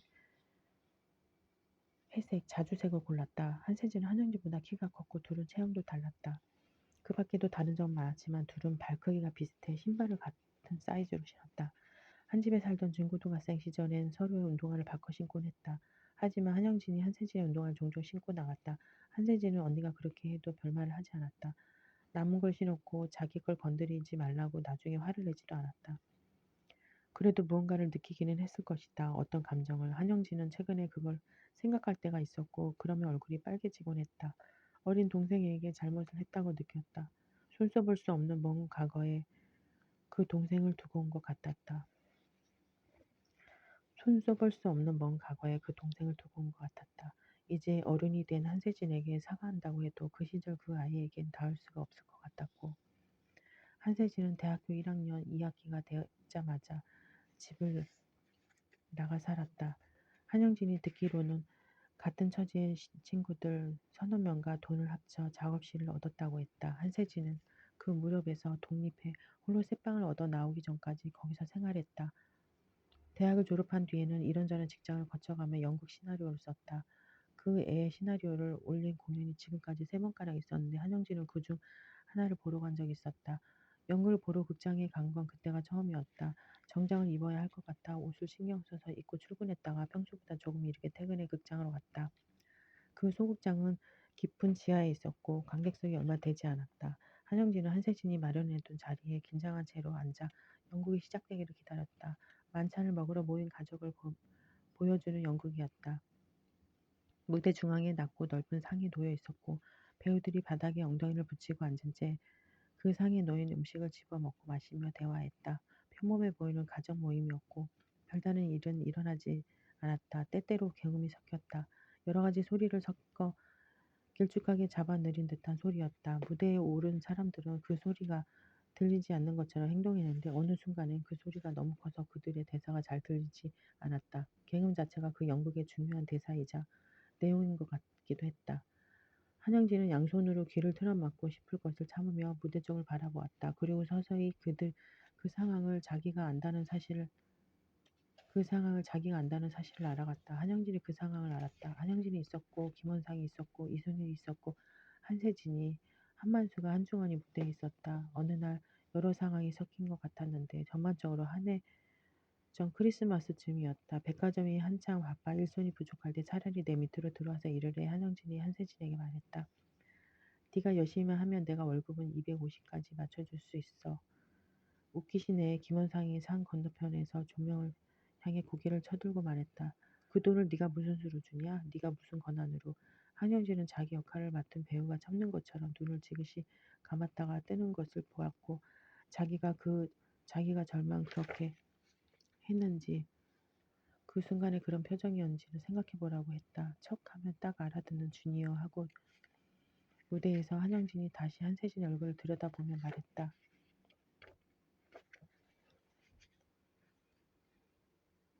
때마침 증폭된 갱음을 이겨보려는 듯 그 배우에 거의 소리를 지르고 있었다. 마음 맞는 사람, 지금 내가 제일 필요한 게 그거야. 배우가 말하는 자기 말을 들으며 한영진은 웃음을 참았다. 이상하고 민망하게 좀 부끄러웠다. 벅찬 것 같기도 했다. 웃은 것이 조금도 없었는데 간질간질 웃음이 터질 것 같아 곤란했다. 한영진은 김원상이 화장실에 가야겠다며 무대를 내려가는 길에 장난인 것처럼 엉덩이를 내밀어 한영진의 등을 깔고 앉았다가 가는 것을 보았다. 한영진의 자리 근처에서 누군가가 중얼거렸다. 아, 씨발 새끼. 한영진은 뒤를 돌아보았고 사람들이 얼굴을 보았다. 한영진이 알지 못하는 사람들. 한영진을 알지 못하지만 이 순간 한영진을 목격하고 있는 얼굴들 조명이 갑자기 분홍색으로 바뀌어 그 얼굴들이 일시에 분홍색이 되었다. 흠칫 놀란 채로 한영진은 그 얼굴들에서 눈을 떼고 고개를 돌렸다. 무대를 바라보았다. 한영진은 아직 무대에 남아있었다. 연극이 끝나고 관객석에 앉은 사람들이 일어서기 시작했을 때 한영진은 일어섰다. 비좁은 출구를 향해 몰려가는 사람들 틈에 섞여 이동하다가 나가기 직전에 한 발짝 옆으로 빠졌다. 무대점을 바라보았다. 배우와 스태프들이 무대로 나와 있었고 자기 손님들과 인사를 나누고 있었다. 한세진도 나와 있었다. 옅은 눈썹이 조명을 받아 더 옅어 보였다. 머리를 뒤로 당겨 목 근처에서 묶었고 서너 명의 관객에게 둘러싸인 채 차분한 표정으로 뭔가를 말하고 있었다. 한세진은 둘러싼 사람들은 다정해 보였다. 한영진은 그들이 작업실에서 함께 작업했다던 그 친구들일 거라고 생각했다. 그들이 거센 셀로판지나 색지에 싼 장미 같은 것을 한영진은 하나를 안고 있었다. 한영진은 동생의 공연을 보러 오면서 아무것도 가져오지 않았다는 점을 깨달았고 그게 조금 부끄러웠다. 주춤거리며 서 있다가 극장을 빠져나왔다. 신선한 밤바람을 맞으며 얼마쯤 걷다가 첫 번째로 나온 카페에 들어갔다. 창가 자리에 앉아 소파에 몸을 기댔다. 젊은 사람들 몇이 제잘되며 창 앞을 지나가곤 했는데 한영진은 그들이 그 연극을 보고 나온 참인지 궁금했다. 방금 그의 곁에서 그걸 보고 나온 사람들인지 피곤해서 꼼짝할 수도 없었다. 시간이 더 흐른 뒤 팸플릿을 가방에서 꺼내 다시 들어보았다. 가정실수. 그의 연극의 제목이었다. 그 사람은 그렇게 나쁜 사람이 아니야. 한영진은 이불을 펼치기 위해 여러 번 접힌 이불 속으로 두 팔을 넣으며 생각했다. 김원상은 그새 그렇게까지 나쁜 사람은 아니었다. 그는 이순일이 옥상에 올려둔 화분들이 너무 많다고 비가 내리며 그 많은 화분들이 물을 머금는데 그 무게 때문에 천장이 휘거나 아래층으로 물이 셀 것 같다고 투덜거리곤 했다. 1층 차고에 쌓이는 한중원의 고물들 때문에 얼굴을 찡그리곤 했지만 그런 걸로 그를 비난할 수는 없었다. 그런 일은 누구라도 싫을 테니까. 한중원과 이순일을 아래층에 들이기 위해 그 집에 살던 세입자를 내보내야 했을 때를 생각하면 더 그랬다. 보증금 8천원을 세입자에게 돌려줘야 했는데 한중원과 이순일은 그 절반도 가지고 있지 않았다. 김원상이 묵묵히 나머지를 마련했고 그 뒤로도 지금까지 그 돈에 관해 말한 적이 없었다. 한영진이 아는 사람 중에 그렇게 할 수 있는 사람은 없었다. 재작년인가 가을에 제주에 놀러간 일을 한영진은 생각했다. 한만수를 제외한 친정 구성원에 한영진 부부와 아이들이 동행했다. 구인수 승합차를 빌려 김원상이 운전했다. 판매가 한영진의 특징이라며 운전은 김원상의 특징이었다. 안정적이고 편안하게 차를 몰았다. 제주시에서 성산 일출봉을 거쳐 서귀포로 내려가는 길에 그들은 나지막한 오름에 들렀다. 꼭대기까지 억새로 뒤덮여 그냥 지나갈 수가 없는 오름이었다. 바람이 불 때마다 억새들이 뒤집혔다. 한 번은 은빛으로 다른 한 번은 잿빛으로 오름자락에서 보니 비탈을 따라 마른 파도가 있는 것 같았고 거대한 털 짐승이 엎드려 낮잠을 자는 것 같기도 했다. 이순이를 위로 더 올라가 보고 싶어 했는데 무릎 상태가 좋지 않아 억새를 바라보면 서성이기만 했다. 김원상이 이순일에게 등을 내밀었고 이순일이 그 등에 엎였다. 그 순간을 한영진은 보았다. 찰나에 일어난 일이었고 조금만 더 늦게 그쪽으로 고개를 돌렸다면 보지 못했을 광경이었다. 저 사람은 참 크고 우리 엄마는 참 작구나. 작은 충격 속에서 그들을 보며 한영진은 생각했다. 김원상이 이순이를 업은 채 오름을 오르기 시작했다. 김원상은 그런 걸 아무렇지도 않게 할 수 있는 사람이었다. 의식하지도 과시하지도 않은 채 그런 걸 할 수 있는 사람. 실망스럽고 두려운 순간도 덜어 있었지만 한영진은 김원상에게 특별한 악의가 있다고 믿지는 않았다. 그는 그냥 그 사람은 그냥 생각을 덜하는 것뿐이라고 한영진은 믿었다. 한영진이 생각하기에 생각이란 안간힘 같은 것이었다. 어떤 생각이 든다고 그 생각을 말거나 행동으로 행하는 것이 아니고 버텨보는 것, 말하고 싶고 하고 싶다고 바로 말하거나 하지 않고 버텨보는 것. 그는 그것을 덜할 뿐이었고 그게 평범한 사람들이 하는 일이었다. 평범한 사람들이 매일 하는 일. 한영진은 손님에게 보이기 위해 펼친 이불을 도로 접으려고 두 팔을 넓게 벌려 이불 귀퉁이를 잡았다. 이불이 서로 닿고 스치는 소리에 마음이 편안해졌다. 새 이불, 새 원단.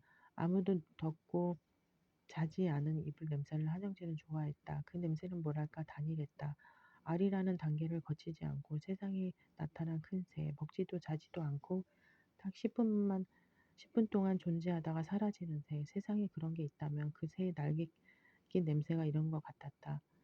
한 번이라도 사람이 덮고 잔 이불의 냄새는 이렇지 않았다. 이불을 사간 사람 중에 사용한 이불을 사용하지 않았다며 반품하려고 가져오는 이도 있었다. 그들 중 다수는 끝내 반품에 성공하고는 했지만 한영진이 그들의 거짓말에 속았기 때문은 아니었다.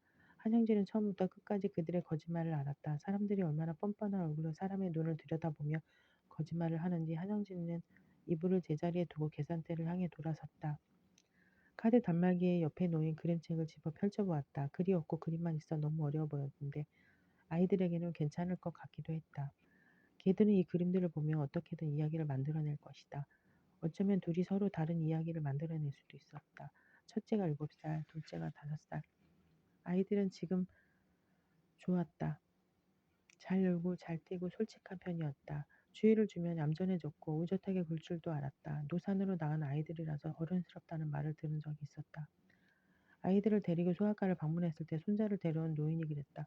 줄고 흘끈거리고 애들 엄마냐고 묻자 한영진이 나이를 묻더니 어린애들이 어떻게 이렇게 점잖게 앉아있느냐고 감탄하던 참이었는데 엄마의 나이가 그렇다니 과연 하면 칭찬인 것처럼 그런 이야기를 했다. 한영진은 그 아이들을 낳고서야 세간이 말하는 것과는 다르게 모성이 당연하지 않다는 것을 알았다. 첫 아이 임신 때 한영진의 시모는 노산을 입버릇처럼 말하며 한영진의 몸 상태를 아쉬워하고 아이의 상태를 염려하더니 아이가 태어나자마자 병원으로 찾아와 울었다. 시부와 김원사, 유리창 너머로 신생아를 품에 안아 가족에게 보여주고 있는 간호사 모두를 의식하는 것 같아 같은 동작으로 눈물을 닦고 유리창을 향해 손가락을 뻗으며 아가 아가 불렀다. 30여 시간의 산통과 수술 후유증으로 휠체어에 앉은 한영진의 눈에는 시모의 그런 행동이 기묘해 보일 뿐이었다. 왜 울어? 저 아이를 언제 봤다고 저렇게 반겨? 그 시기에 한영진은 매 순간 분노를 억누르고 있었다. 병실을 같이 쓰는 다른 산모나 그의 보호자, 간호사, 의사, 김원상, 시부, 시모 눈치를 보듯 병실을 다녀간 친정 식구들 모두에게 정의를 품었다. 아래 속옷도 없이 찢지도 못한 채 피비린내를 풍기고 있는 몸을 다만 씻고 싶을 뿐이었다. 새벽에 간호사가 혼건히 잠든 한영진을 깨워 수유실로 들여보낸 뒤 가슴에 아기를 안길 때마다 모멸감을 느꼈다. 한영진은 그 아기가 낯설었다. 바뀐 것 아니냐고 다른 사람의 아기가 아니냐고 간호사들은 소리를 지르고 싶었다. 아기가 젖꼭지를 제대로 물지 못해 빨갛게 질려 울어대고 그게 산모의 문제인 것처럼 간호사들이 한마디씩 충고할 때마다 한영진은 좌절했고 다시 분노했으며 죄책감을 느꼈다. 모든 게 끔찍했는데 그중에 아기가 품에 안은 아기가 가장 끔찍했다. 그 맹목성, 연약함, 끈질김 같은 것들이 내 삶을 독차지하라고 나타나 당장 다 내놓으라고 요구하는 타인. 한영진은 자기가 그렇게 느낀다는 걸, 그렇게 생각한다는 걸 티내지 않으려고 안간힘을 썼다. 한영진은 스스로를 무성이라는 게 결여된 잘못된 인간이라고 여겼고 병원에서 산후조리원으로 옮기지 않고 바로 집으로 갔다. 다른 산모들 곁에 있는 것이 두려웠다. 예범이 생일이 가을이니까 가을이었다. 그의 가을엔 갓난아기와 집에 있었다.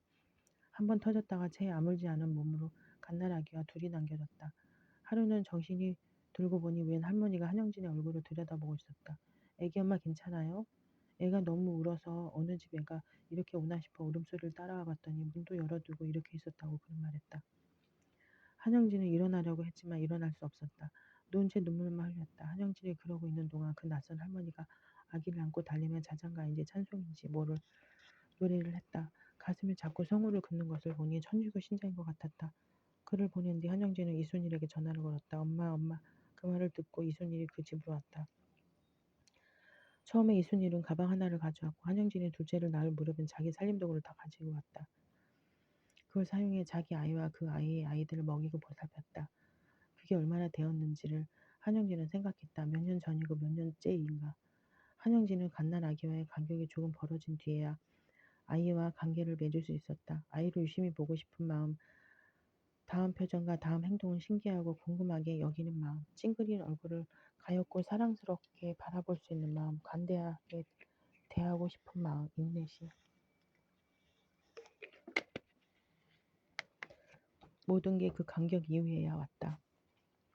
한영진의 무성은 그걸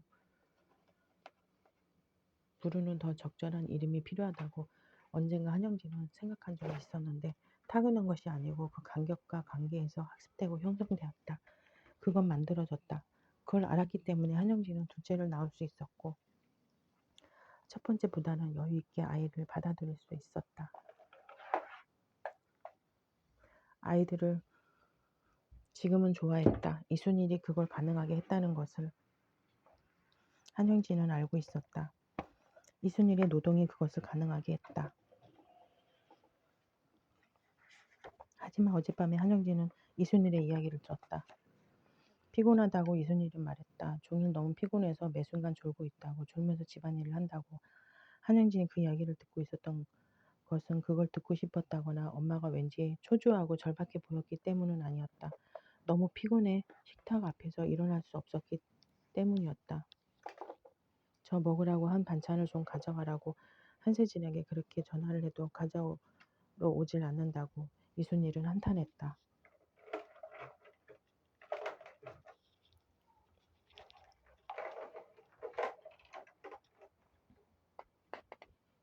그 이야기 언제 시작되었는지를 한영진은 알지 못했다. 알아챘을 때 이순일은 이미 그 이야기 속에 있었다. 이순일이 말하는 동안 한영진은 중고등학교를 다닐 때 친구들과 자주 입에 올리곤 했던 소문들을 생각했다. 이순일이 조금 전 말한 그 병원의 관한 소문들, 괴담들이었다. 그 병원은 버스 종점 근처에 있었고 낙태 수술로 유명했다. 아이를 낳으려는 여자보다 때리는 여자가 더 많이 방문한다고 소문난 그 병원. 학교에서 멀지 않은 곳에 있었다. 교복 입은 아이들끼리 그 병원을 588이라고 부르며 그 병원 인근을 더럽게 여기고 온갖 괴담을 나누곤 했는데 예컨대 거기서 죽은 아기들의 피 때문에 거기서는 수도꼭지만 비틀어도 이상한 냄새가 나고 병원 근처에 가기만 해도 이순일이 그 병원 이름을 말할 때부터 한영진은 그것을 그 병원에 드나드는 여자들에 관한 친구들과 했던 이야기를 떠올렸다. 두 번 거길 갔다고 이순일이 말했다. 한영진이 태어나기 전과 태어난 후에 한영진은 엄마의 얼굴을 자기가 너무 유심히 보고 있다고 생각하면서도 시선을 다른 데로 돌리지 못했다. 식탁 건너편에 이순일이 앉아 있었다. 엄마의 나체를 보고 있다고 한영진은 느꼈다. 어릴 때부터 공중 목욕탕이나 집에서 수도 없이 봐왔던 그 뭔가는 다른 몸을 이순일이 눈을 감더니 아치마 자락을 들어 눈가를 눌렀다. 한영진이 눈을 감았다. 588. 엄마, 엄마, 한영진은 말했다. 알았으니까 이제 자요. 너무 늦었어. 한영진은 이제 그 말을 걱정했다. 그 말을 자기가 어떤 어조로 했는지 그 순간에 이순일의 표정이 어땠는지 생각했다. 이순일은 그냥 가만히 있었다. 고개를 끄덕이면서 가만히. 그 말 이후로 이순일이 다른 말 없이 자러 내려갔다는 것을 생각하면 묵직한 자루 같은 것이 명치를 향해 가라앉는 것 같았다. 나는 엄마의 몸이라는 것을, 그것의 정체를 이제 다 안다고, 알아챘다고 생각했는데 어째서 그 순간에 그 이야기가 그렇게 끔찍했는지 모르겠다고. 한영진은 생각했다. 알았으니까 이제 자요. 너무 늦었어. 엄마는 그 이야기를 누구에게도 한 적이 없을 거라고 한영진은 생각했다. 이순일이 이야기를 시작하자마자 한영진은 그걸 알았다. 누구에게도 말한 적 없는 그 이야기가 이제 한영진에게 와 있었다. 한영진은 그 이야기를 생각을 하느라고 자꾸 멍해졌다. 도대체 왜 내가 그런 이야기를 했을까? 한영진은 어릴 적 식구들이 살던 집 거실에 늘 펼쳐져 있던 밥상을 기억했다. 이순일은 집에 있는 시간 내내 가슴과 배를 덮는 앞치마를 두른 채 부엌과 그 상 사이를 오갔던 리넨으로 만든 얇은 앞치마가 아니고 시장 상인들이 입는 방수복 기능성 충실하고 오염에 강한 앞치마였다. 그걸 두른 엄마의 모습이 주부라기보다는 푸주간에서 일하는 푸주한처럼 보였던 것을 한영진은 생각했다.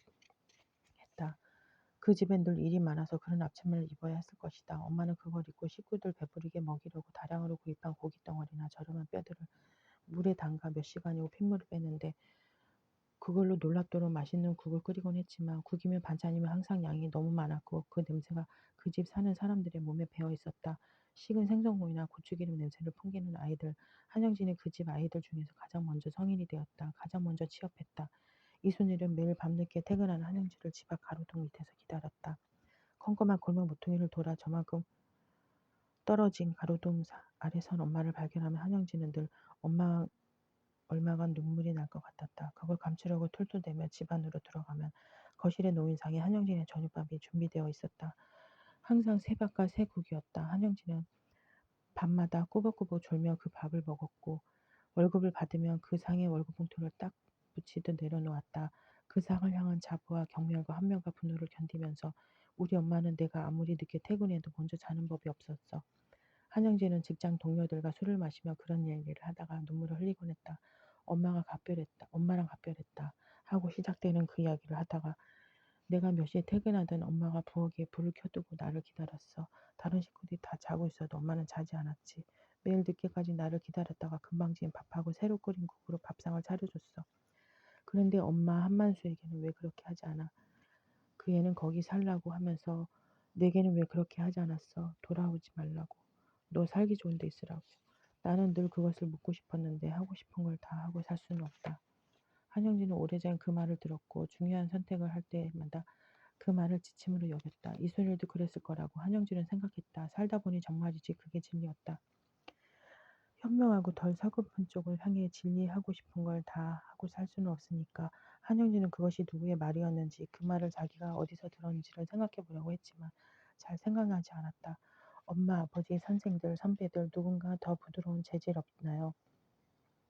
바깥쪽으로부터 하나하나 이불을 만지며 매장 안으로 들어온 손님이 한영진을 향해 물었다. 아토피에 좋은 것으로 우리 집 애들이 아토피가 심해서요. 한영진은 그의 얼굴을 골똘히 보다가 그의 필요한 가장 근접한 이불 쪽으로 그를 안내했다. 그가 그날의 마지막 손님인 것 같았다. 백화점 폐장 시간을 알리는 방송이 나오고 있었다. 한영진은 코트 단추를 채운 뒤 핸드폰을 열고 새로운 메시지가 있는지 확인했다. 김문상의 메시지가 몇 개 도착해 있었다. 오전에 받은 메시지 이후로 답신이 없자 눈치를 살핀 듯한다. 한영진은 오늘 밤 집에서 어떤 말이 오갈지를 상상해 보았다. 김문상과 얘기할 마음이 없었다. 적어도 오늘은 그랬다. 그러면 삐쳤느냐고 물을 것 같았다.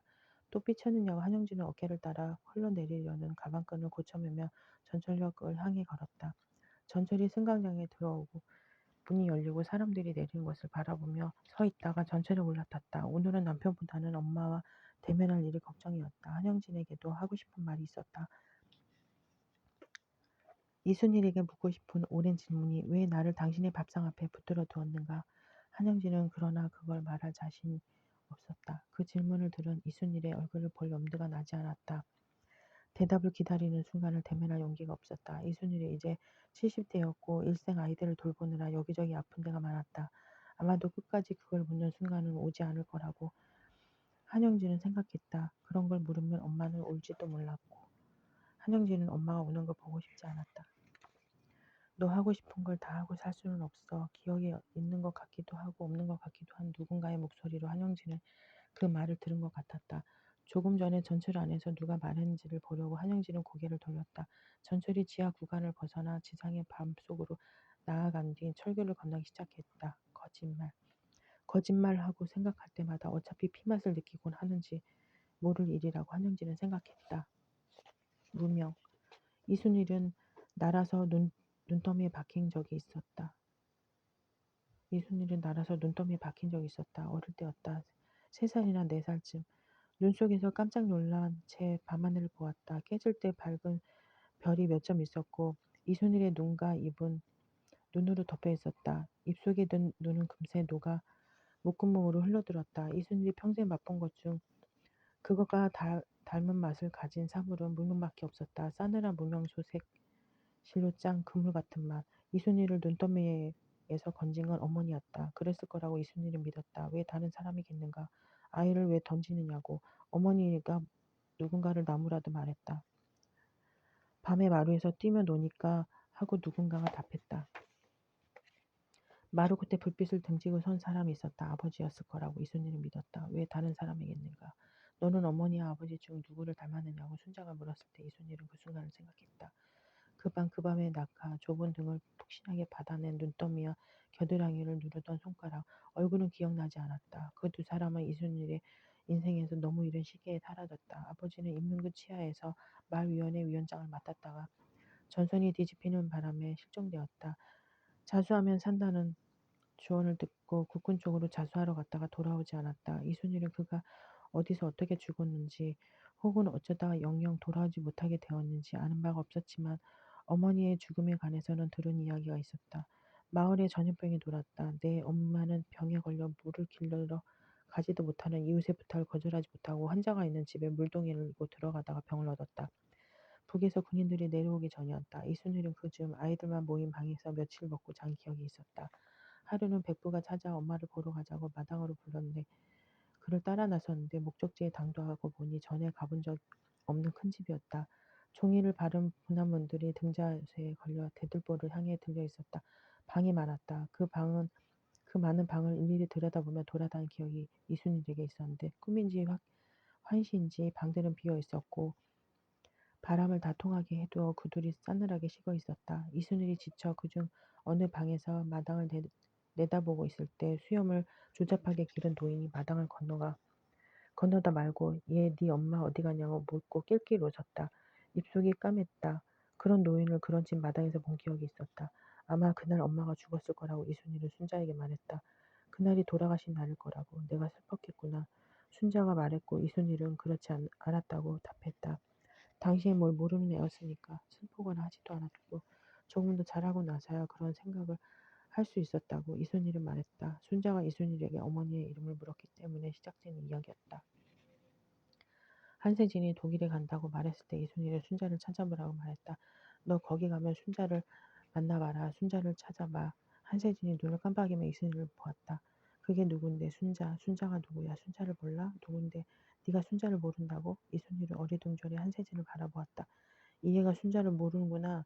강원도 철원군 갈마름 토종리 갈골에서 부모와 사별한 순자. 지경리에서 할아버지와 살던 순자. 그리고 그 순자가 15살 때 경기도 김포하고 양서면 송정리에서 만난 순자.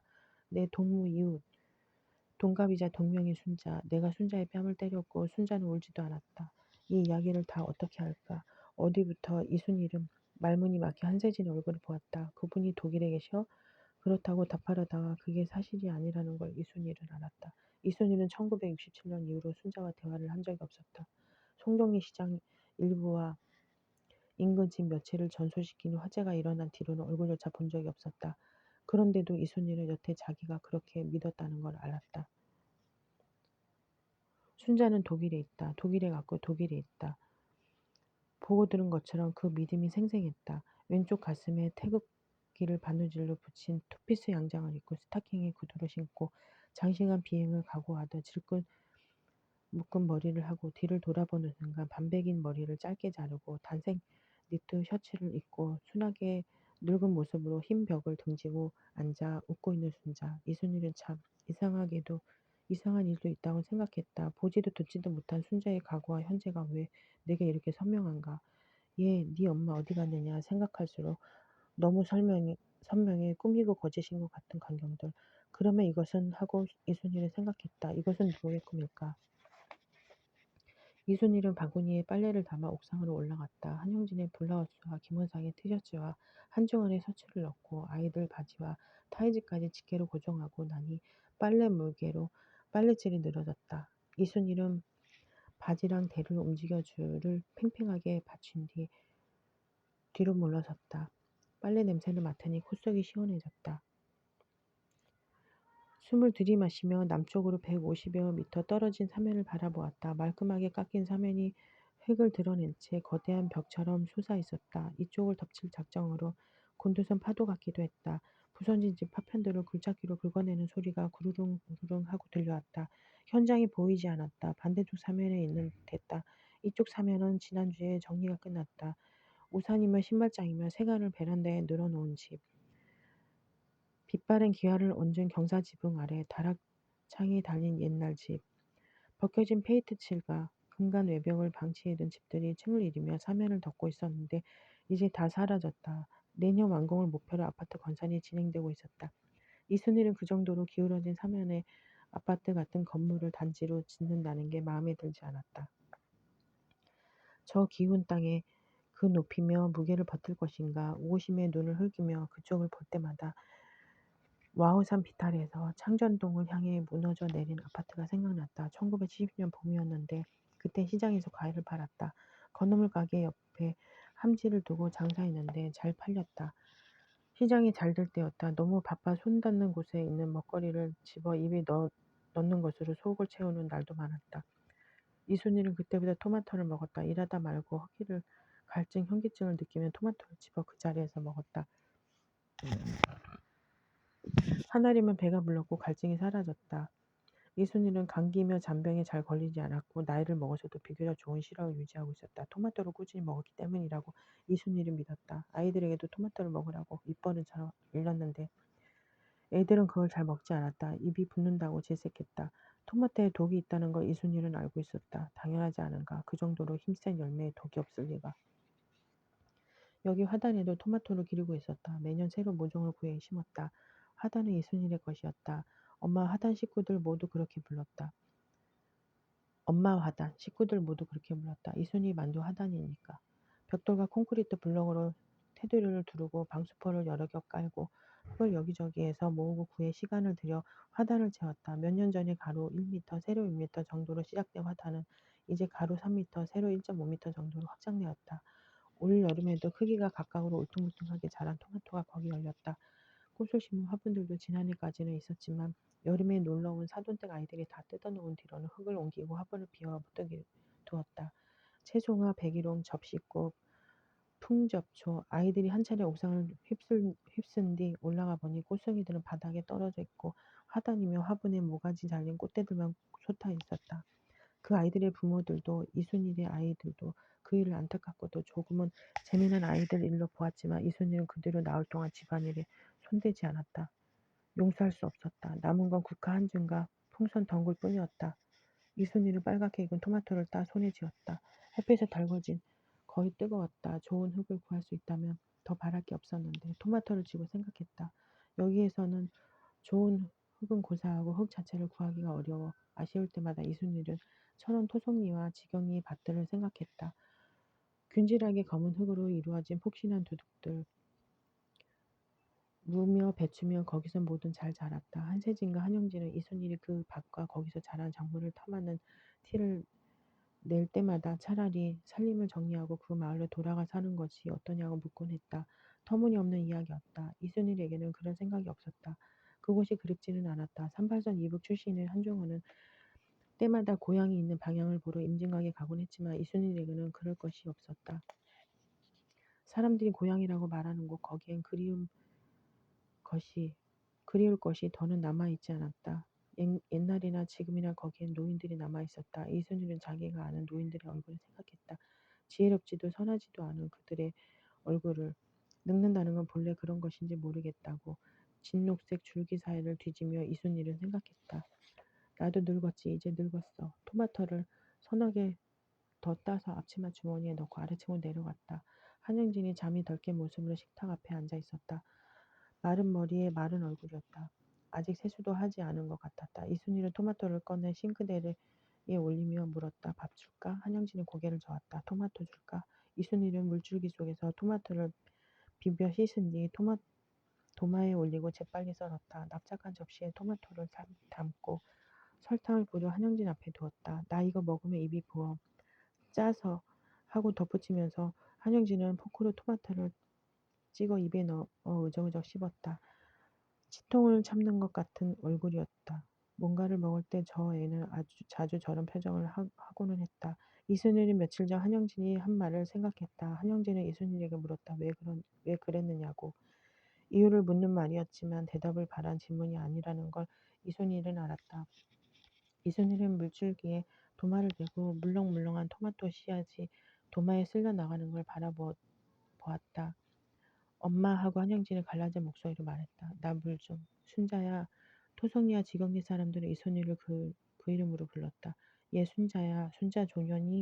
순자년이 그 이름으로 나를 부른 어른들은 이제 죽었거나 거의 죽은 상태일 거라고 이순일이 생각했다. 전쟁이 일어난 해에 월북한 백부도 죽었을 테지만 그의 아내였던 백모는 당시 어렸으니 모체에 아직 살아있을지 몰랐다. 백부의 두 번째 아내, 그가 백부의 집에 맡겨진 이순일에게 밥을 해먹였다. 동그랗고 납작한 쪽을 검은 목 같은 비녀로 고정하고 염색하지 않은 저고리와 구겨진 치마자리로 아궁이 불을 들여다보거나 나무 주걱으로 죽을 줬던 그를 이순일은 기억했다. 백모의 머리에 꽂힌 비녀가 너무 커 저러다 가마솥으로 슬렁 빠져버리는 건 아닌가 불안해 바라보던 마음을 그때는 그 비녀가 너무 크다고 생각했는데 어린이 되고서야 그걸 꽂은 쪽이 어린애 주먹보다 작았다는 것을 이순일은 기억해냈다. 백모는 이따금 밤에 발가락으로 이순일의 다리를 꼬집었다. 이순일이 아프고 놀라 벌떡 일어나 곁을 보면 빤히 이쪽을 보고 있는 백모의 얼굴과 흰 눈이 어둠 속에서도 보였다. 이순일은 낮이고 밤이고 그 얼굴에 뭔가가 이상하고 징그러웠다. 많아야 12 혹은 13이었을 것이다. 한영진과 한세진과 한만수가 그 나이쯤 저지르곤 했던 황당한 일들을 생각하면 시간이 만인에게 공평하다는 것을 글쎄 어디서 들었는지 최근에 이순일은 그 말을 생각하고는 했는데 도무지 말이 되지 않는 이야기였다. 백모는 어디 사람이었을까? 나중에 생각하고는 했다. 남쪽 지역 사투리가 말에 섞여 있었다. 그는 어디서 왔을까? 찢어질 가난한 집에서 하고 어른들이 말하곤 했다. 어린 나이에 그 말을 듣고 이순일은 기겁해 생각했다. 어디가 찢어져 뭐가 찢어져? 백모의 얼굴을 볼 때면 그 말이 생각났고 싫었다. 두려웠는지도 몰랐다. 저고리와 치마 아래 찢어진 것을 감춘 여자.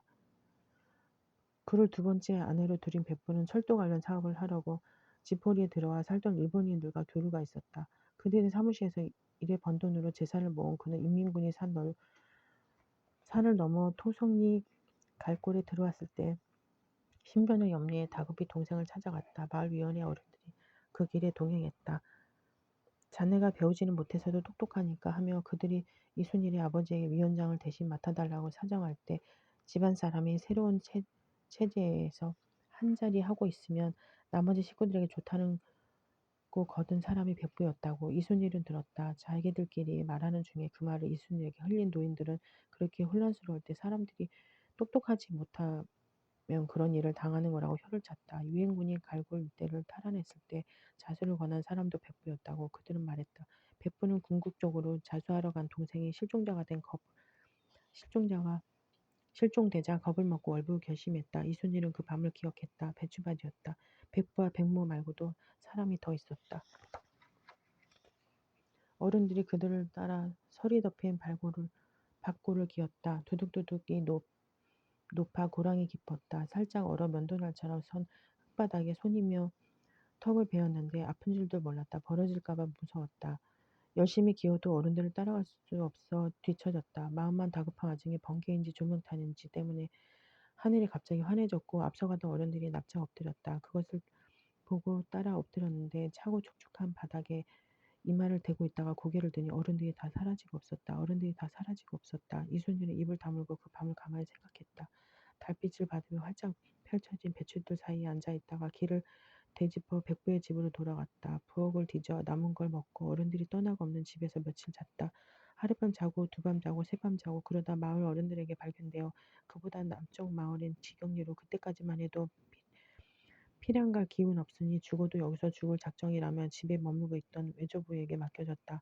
이순일은 외조부의 사진을 한 장 가지고 있었다. 아이들이 자라는 동안 천장 가까운 벽에 걸어두고 때마다 늘어나는 가족 사진을 나란히 걸어두었다. 이순일과 한중원의 결혼, 한영진의 첫돌, 한만수의 첫돌, 한영진의 국민학교 입학, 한세진의 중학교 졸업, 한영진의 고교 졸업과 한만수의 대학 입학 사진이 늘어갈수록 이순일에게 외조부의 얼굴은 낯설어졌다. 엄마 외할아버지를 닮았나 보다고 한영진인가 한만수인가 말한 적이 있었으나 이순일이 보기에 닮은 구석이 없었다. 이순일은 그를 좋아한 적이 없었다. 조그만 노인의 성품이 개팍했다. 갑자기 소리를 지르거나 했고 검고 희고 고불고불하고 빳빳한 털이 다 섞인 수염을 방치하듯 길렀으며 저고리 앞자락이며 바지에서는 시큼한 막걸리 냄새가 나고 행전이며 웃기시며 때로 더러워도 부끄러움을 모르고 그를 모르고 고집이 셌다. 소개령으로 지경리를 떠나 수원 모처에서 피난 생활을 할 때에도 어쨌거나 이순이를 데리고 다니긴 했지만 자기는 먹고 외손녀는 굶기 일쑤였고 전쟁이 끝나 지경리로 돌아온 뒤에는 멍에를 외손녀 어깨에 걸거나 허리에 묶어 끌게 하고 본인은 쟁기를 붙들고 따라오며 밭을 갈게 했다. 그 고된 노동이 싫어 이순일이 학교에 가 있으면 지게 작대기를 쥐고 나타나 다급한 일이 있는 것처럼 외손녀를 불렀다. 순자야 순자야 야 네 할아버지 왔다. 같은 교실에서 공부하는 동기들이 그렇게 이르며 이순일은 부끄러워 수치스러워 얼굴을 붉히며 그를 따라갈 수밖에 없었다. 밤에 이순일이 글자를 쓰고 있느라고 호롱불을 밝혀두면 손가락으로 심지를 비벼 불을 꺼버렸다. 평소에 말도 별로 없는 노인이 술 마시고 사람을 만나면 이순이를 가리키며 저거 하나 남았다고 말하곤 했다. 다 죽고 저거 하나 남았어. 저거 하나 살았어. 외조부가 그렇게 말할 때마다 이순일이 싫었다. 용서할 수 없었다. 그에게 맡겨진 외손녀가 하나가 아닌 둘이었기 때문에 배추밭을 혼자 기었다면 어른들을 놓치지 않았을 거라고 이순일이 생각했다. 혼자였다면 그 밭을 무사히 기어 어른들 따라갈 수 있었을 것이다. 하지만 동생이 있었다. 동생이 있었어. 그 아이가 조그만 양파 꾸러미처럼 내 등에 묶인 채 엎여 있었다.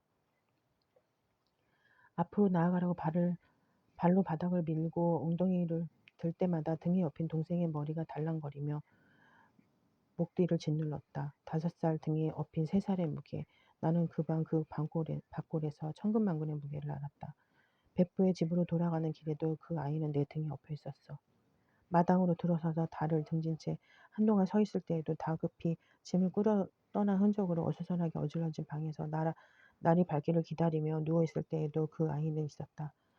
그 뒤로 몇 밤 더 지나고 마을 어른들에게 발견된 때에도 그 아이는 있었고, 지경리 집 삽작을 밀고 들어가 할아버지를 봤을 때에도 험투성이 개다리 소반에 올린 삶은 감자 동치미로 그 집에서 첫밥을 먹을 때에도 그 아이는 있었다. 겨울에 중공군이 지경리로 내려왔다. 솜을 넣고 누빈 덧옷을 허리띠로 졸라매 입고 방한모를 쓴 그들이 한동안 마을에 머물렀다. 그들은 상관의 명령에 고분고분 따랐고 왕성하게 먹었다. 집집마다 뒤져 짐승들을 잡아다 먹었고 곡식과 솥을 가져갔다. 외조부를 비롯한 마을 사람들은 그들이 아무것도 몰라 소위 어물을 끓이다 솥에다 밥을 넣고 거름물을 만들려고 오줌을 받아 삭히는데 쓰는 항아리에 음식을 담아 먹는다고 경멸했지만 그들이 부르면 말없이 나가 이를 도왔다. 그들의 식사 준비인지 뭔지를 거들러 외조부가 잠시 집을 비운 사이에 이순일은 불을 쬐려고 아궁이 앞에 앉았고 그때도 그 아이는 곁에 있었다. 저녁밥을 짓느라 솥을 거르던 아궁이에 불을 지펴서 있었다. 불을 향한 얼굴과 어깨가 뜨끈해 졸음이 쏟아졌다. 동생의 손 누비 치마가 재로 얼룩진 바닥에 작은 종 모양으로 펼쳐져 있었던 것을 이순일은 기억했다. 동생이 울며 엄마를 찾고 나는 불주경으로 불을 쑤시고 그러다가 불 붙은 나뭇가지가 복 바닥으로 끌려 나와 그 아이의 치맛자락에 불이 옮겼다. 불띠가 튀어 일어난 일일 수도 있지만 이순일은 그렇게 불이 붙었다고 그렇게 기억했다. 치마와 저고리를 채운 솜이 불티를 머금고 빨갛게 타들어갔다. 까만 불꽃이 겉감을 태우며 날름날름 위로 올라갔다. 마당으로 뛰어나간 동생이 흙바닥을 굴러도 불은 꺼지지 않았다. 이순일이 부지깽이로 불을 두드리며 치마며 저고리는 펄럭거려 그 바람에 더 타는 것 같았다. 이순일이 어쩌지 못하고 비명만 지르고 있을 때 외조부가 돌아왔다. 그땐 이미 불붙은 옷감이 피부에 들러붙어 그 아이의 살을 태우고 있었다. 외조부가 달려들어 손으로 불을 비볐다. 그가 정신없이 두 손으로 두들기며 비벼 불을 다 껐지만 아이는 살지 못했다. 윗목에 누워 있다가 사흘 만에 죽었다. 사흘이 걸렸다. 동생이 있었나 싶은 순간도 있었지만 이순일은 그 사흘을 완전히 잊은 적이 없었다. 쓸 수 있는 것이 없었고 할 수 있는 것이 없었다. 외조부가 시킨 대로 감자를 갈아 동생의 몸에 붙였다. 감자 반죽이 동생의 피고름을 빨아들여 자주색이 되었다가 갈색이 되었다가 이윽고 검은 딱지처럼 굳어가는 걸 지켜보았다. 낮이고 밤이고 윗목을 바라보며 동생의 숨이 끊어지기를 기다렸다. 그 냄새, 그 소리. 외조부의 손에 화상이 남았고 켈로이드로 두 손이 일그러지고 손통이 빠졌다. 왼손 엄지와 검지, 오른손 검지와 중지. 외조부는 그것이 내 탓이라거나 동생의 죽음이 내 탓이라고 말하지는 않았다. 그 일 자체를 입에 올리지 않았다. 그러나 외조부가 저거 하나 남았다고 말할 때마다 이순이는 그 이야기를 하고 싶다고 생각했다. 저 아이가 불붙은 솜을 두드려 그 아이의 몸에 붙은 불을 돋우는 바람에 외조부가 그렇게 말하지는 않았지만 이순이는 그 말을 다 들은 것 같았다. 용서할 수 없기 때문에 말하지 않는 거라고 이순이는 생각했다. 저거 하나 살았어. 너희 아버지와 배다른 형제라고 주장하며 고모가 데리러 왔을 때 이순일에게는 떠나지 말아야 할 이유 같은 것은 없었다. 고모를 따라 김포군 송정리로 갔다. 1960년 여름 이순일이 15 되던 해였다. 이순일은 지난밤 개수대에 내버려둔 펜을 닦다가 호박전 반죽이 남다는 걸 떠올렸고 그걸 깜빡 잊고 냉장고에 넣어두지 않았다는 걸 알았다. 플라스틱 함지를 덮은 종이 타월을 들여보니 반죽에 물이 좀 고였지만 상태는 괜찮은 것 같았다. 상하지 않았다. 오늘은 휴일이고 점심쯤엔 모두 깰 테니까 그때 반찬으로 부쳐 먹어도 괜찮을 것 같았다. 5층 냉장고엔 자리가 없어 함지를 들고 4층으로 내려갔다. 함세진이 욕실에서 이를 닦고 있다가 머리를 내밀었다. 언니 일어났어? 도로 자러 들어갔어. 그렇게 싸우고도 언니부터 찾는다 하고 이순일이 생각했다. 한세진이 물을 틀고 입을 헹구는 소리가 들려왔다. 지금 가게? 아니에요. 이따 낮에 갈 거야. 아버지는 언제 나갔어? 새벽에 나갔지. 생일인데 경비 일에 생일 있냐? 요즘은 5시에 출근한다. 어젯밤에 한세진은 한영진과 다투었다.